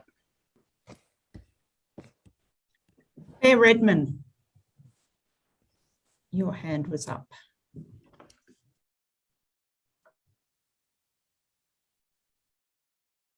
sorry, wrong screen. Just on the emergency management planning, we've got an emergency management plan, and that was the result of an external consultancy that was region-wide a couple of years ago. So I'm just wondering, it says here that it will be an extension of current operational emergency management planning, but I just would like to see more synergy between a plan that was done regionally, which was a really, really good plan, and how that interfaces with this, rather than this sort of taking over. That's a core plan that goes across an entire region, and I think this work needs to dovetail with that. So just some comments from staff around how they see that working, rather than this superseding or an extension. That emergency management plan is probably the document that staff would go to in a crisis, and this needs to really dovetail that. Jack or Tim or Henry, anyone would like to respond to? Could I just make a comment on that real quick? Would it be worthwhile, like instead of an extension, but like an amendment which covers, the 4 different scenarios of climate change in the future? Because I guess there's that sort of uncertainty regarding, whether or not it'll be that really bad 2-degree warming, 1.75, 1.5, or like 1.25, I think is the bottom one, which kind of encapsulates the different risks associated with it. And then, that way it kind of dovetails nicely into all of the other plans. Thank you, Jack. If I could just jump in there, yeah, absolutely. Further to Karen's comments, we don't want to replicate, and we want to supplement and improve on all the work we have done from a regional perspective and a local perspective in terms of emergency management. And so again, Tim, I assume you've been having conversations with Nathan Hall in this space. If not, we'll make sure those conversations happen, because it's important that we, again, don't otherwise build on what good work we've been doing over the last few years. Absolutely. And probably interesting, something that's I know is happening in a lot of councils, is recognising that their emergency management plans are often less forward-looking. So bringing that, that impact of climate change that's going to see those events occur more frequently is something that sometimes is less well considered by emergency management planning, which was previously, it's a little bit based on, what has historically occurred. So the process that the State Emergency Management Committee have set up through SAFECOM to undertake those zone emergency management plans is very based on what has happened historically. And what we're now thinking about is how can we look forward as well as part of our emergency management planning, which I imagine is probably what you're doing there, not to presume anything there. But Mayor Redmond, did you want to respond any further on that? You're good. Jack? It was just merely to acknowledge what has just been said, and the considerable amount of work that we've done over the last couple of years in this space, Anna, specifically in our zone emergency management work and our emergency management work that we've done with Nathan, and just sort of supporting what Henry was saying, that we've worked through this journey together with Nathan and made sure that we've really brought this together in as one sort of key document covering all these aspects. So I think we've done a tremendous amount of work in this space, which will sort of help support what we're trying to say through the action plan. Tim, did you just want to add something else?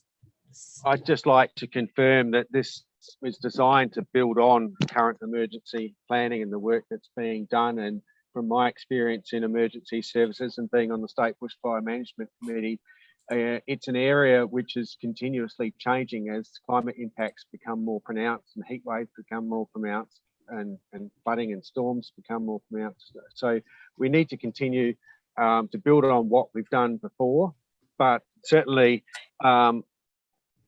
not taking away from all of the existing great work that's been done in zone emergency management plans and emergency management plans. That's the foundation, and it's about, well, how do we deal with the things that are the new threats and that are the pre-planning and the resilience planning. Thank you, Tim. Councillor Sandbell. Yeah, I'm really glad to hear that, what Tim has said and what Jack has said too as well, because it has concerned me for many years that the emergency management plan, I as a councillor haven't really heard a lot about it. And friends of mine in Lismore yesterday had 345 mil of rain. I can't even comprehend that much rain, and they're getting more. And they have now been flooded out, and basically they're saying, the government's saying they're going to move the whole town. And, you know, my biggest worry that I've had for years, the old gentleman's died now that used to be with SA Water, is that from One Tree Hill Road, there is 3 large rivers that run down underneath the Trinity campus and all those areas there. And he always would come in and say to council, that is going to be a major disaster. And council's actually removed from those creeks little like type stump dams to be able to slow the water down. And for the emergent, where does the emergency plan fit in with this whole committee? Is it part of it?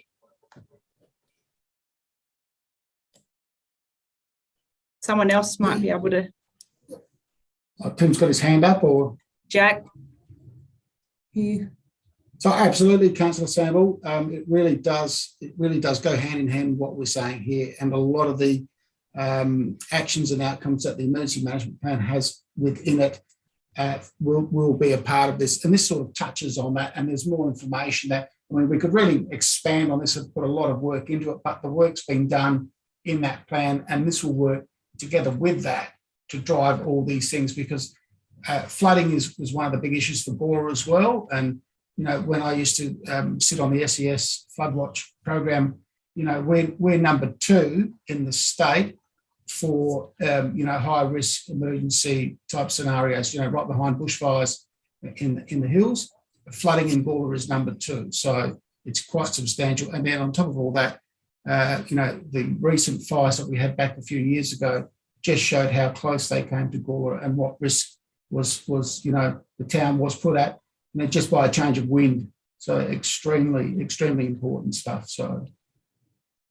Thank you, Jack. I'm just looking at the time and noticing we've gone a little bit over, and we just have one goal left to talk through. Is everyone happy to just hopefully cover this off quite quickly now? Sorry. And could I just say, it was mentioned before that Nick Champion is now the Climate Change Minister. May I suggest that he attends the next meeting, or we ask him to come on along, and let's get on the ground foot with this person so we can work together, because we've got a local government Labor representative and the Labor government in.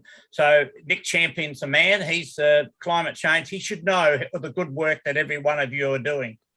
Yep, I think he's actually the planning minister, but the climate change minister is Susan Close, and there now is, as you mentioned, a minister for climate change, environment and water. So it's certainly maybe inviting Susan might be something, or, you know, letting her know about what she can come to. Henry will give her a call. Fantastic. So if we just look at this very last goal that's in the plan, which is about implementing the Climate Emergency Action Plan, monitoring outcomes, and looking at revising and improving it to assure its effectiveness moving forward. So the first action under this is about developing a document that will guide how you report on your progress towards these goals. The second action is about monitoring community emissions, and the third action is about continuing advocacy to local, state and federal governments to also declare a climate emergency and to take urgent action to reduce emissions. So is there any feedback on these? These 3 actions are all noted that they'd be completed from within current staffing. And it sounds like lots of these things are part of what you're doing, like the advocacy work as well. Councillor Kosh, would you like to comment on those first? Yep. Look, I just want to know how we're going to assess behavioural change across the community, because the community has 99% of the emissions. How are we going to assess that what we're doing is actually changing behaviours? That's the big one for me.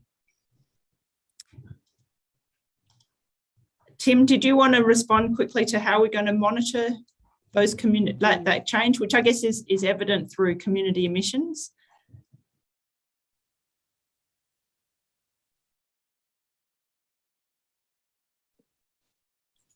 Tim, you're muted, Tim. You're still on mute, Tim.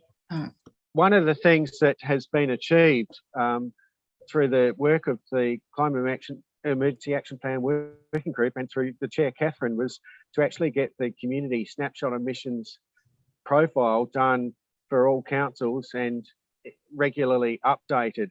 And through that, we've got access to the way that the ABS data uses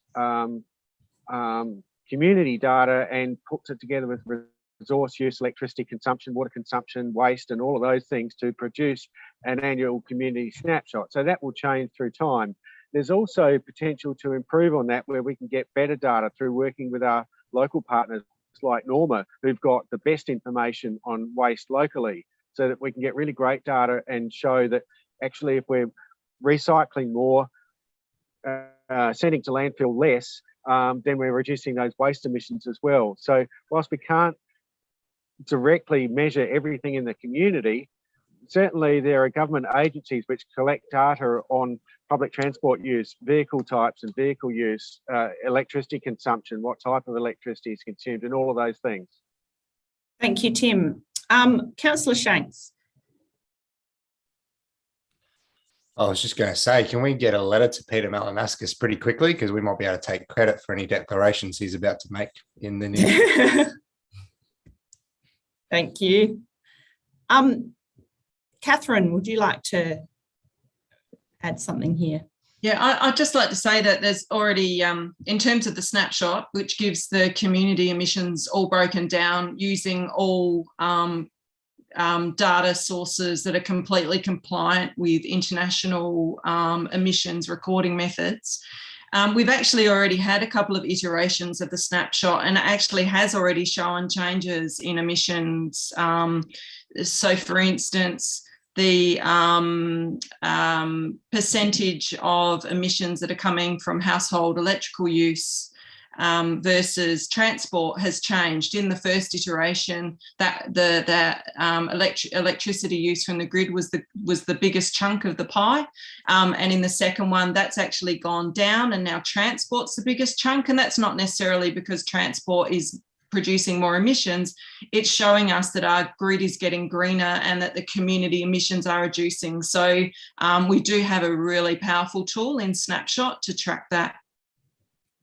Fantastic. Thank you, Catherine.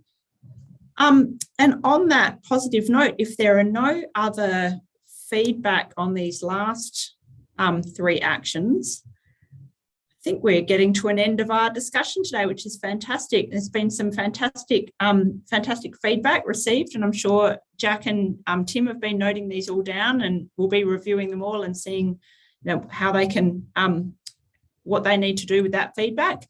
I might just hand back to Mayor Redmond then to close us out, if that's what we're up to now. Thank you, Anna. Yeah, thank you, everyone. I think it's been a really productive discussion, really good feedback. I think, don't know what happened there. I'd like to thank everyone for coming along, particularly you, Anna. You really kept us on track. We're only, 14 minutes over. It's done really well. It's a big document, and I think we've gone through it thoroughly, and hopefully people on YouTube have appreciated the conversation and might trigger some feedback through your channels as part of the public consultation process. So just on that, that's gone out for public consultation. When will we start doing that, Jack or Tim?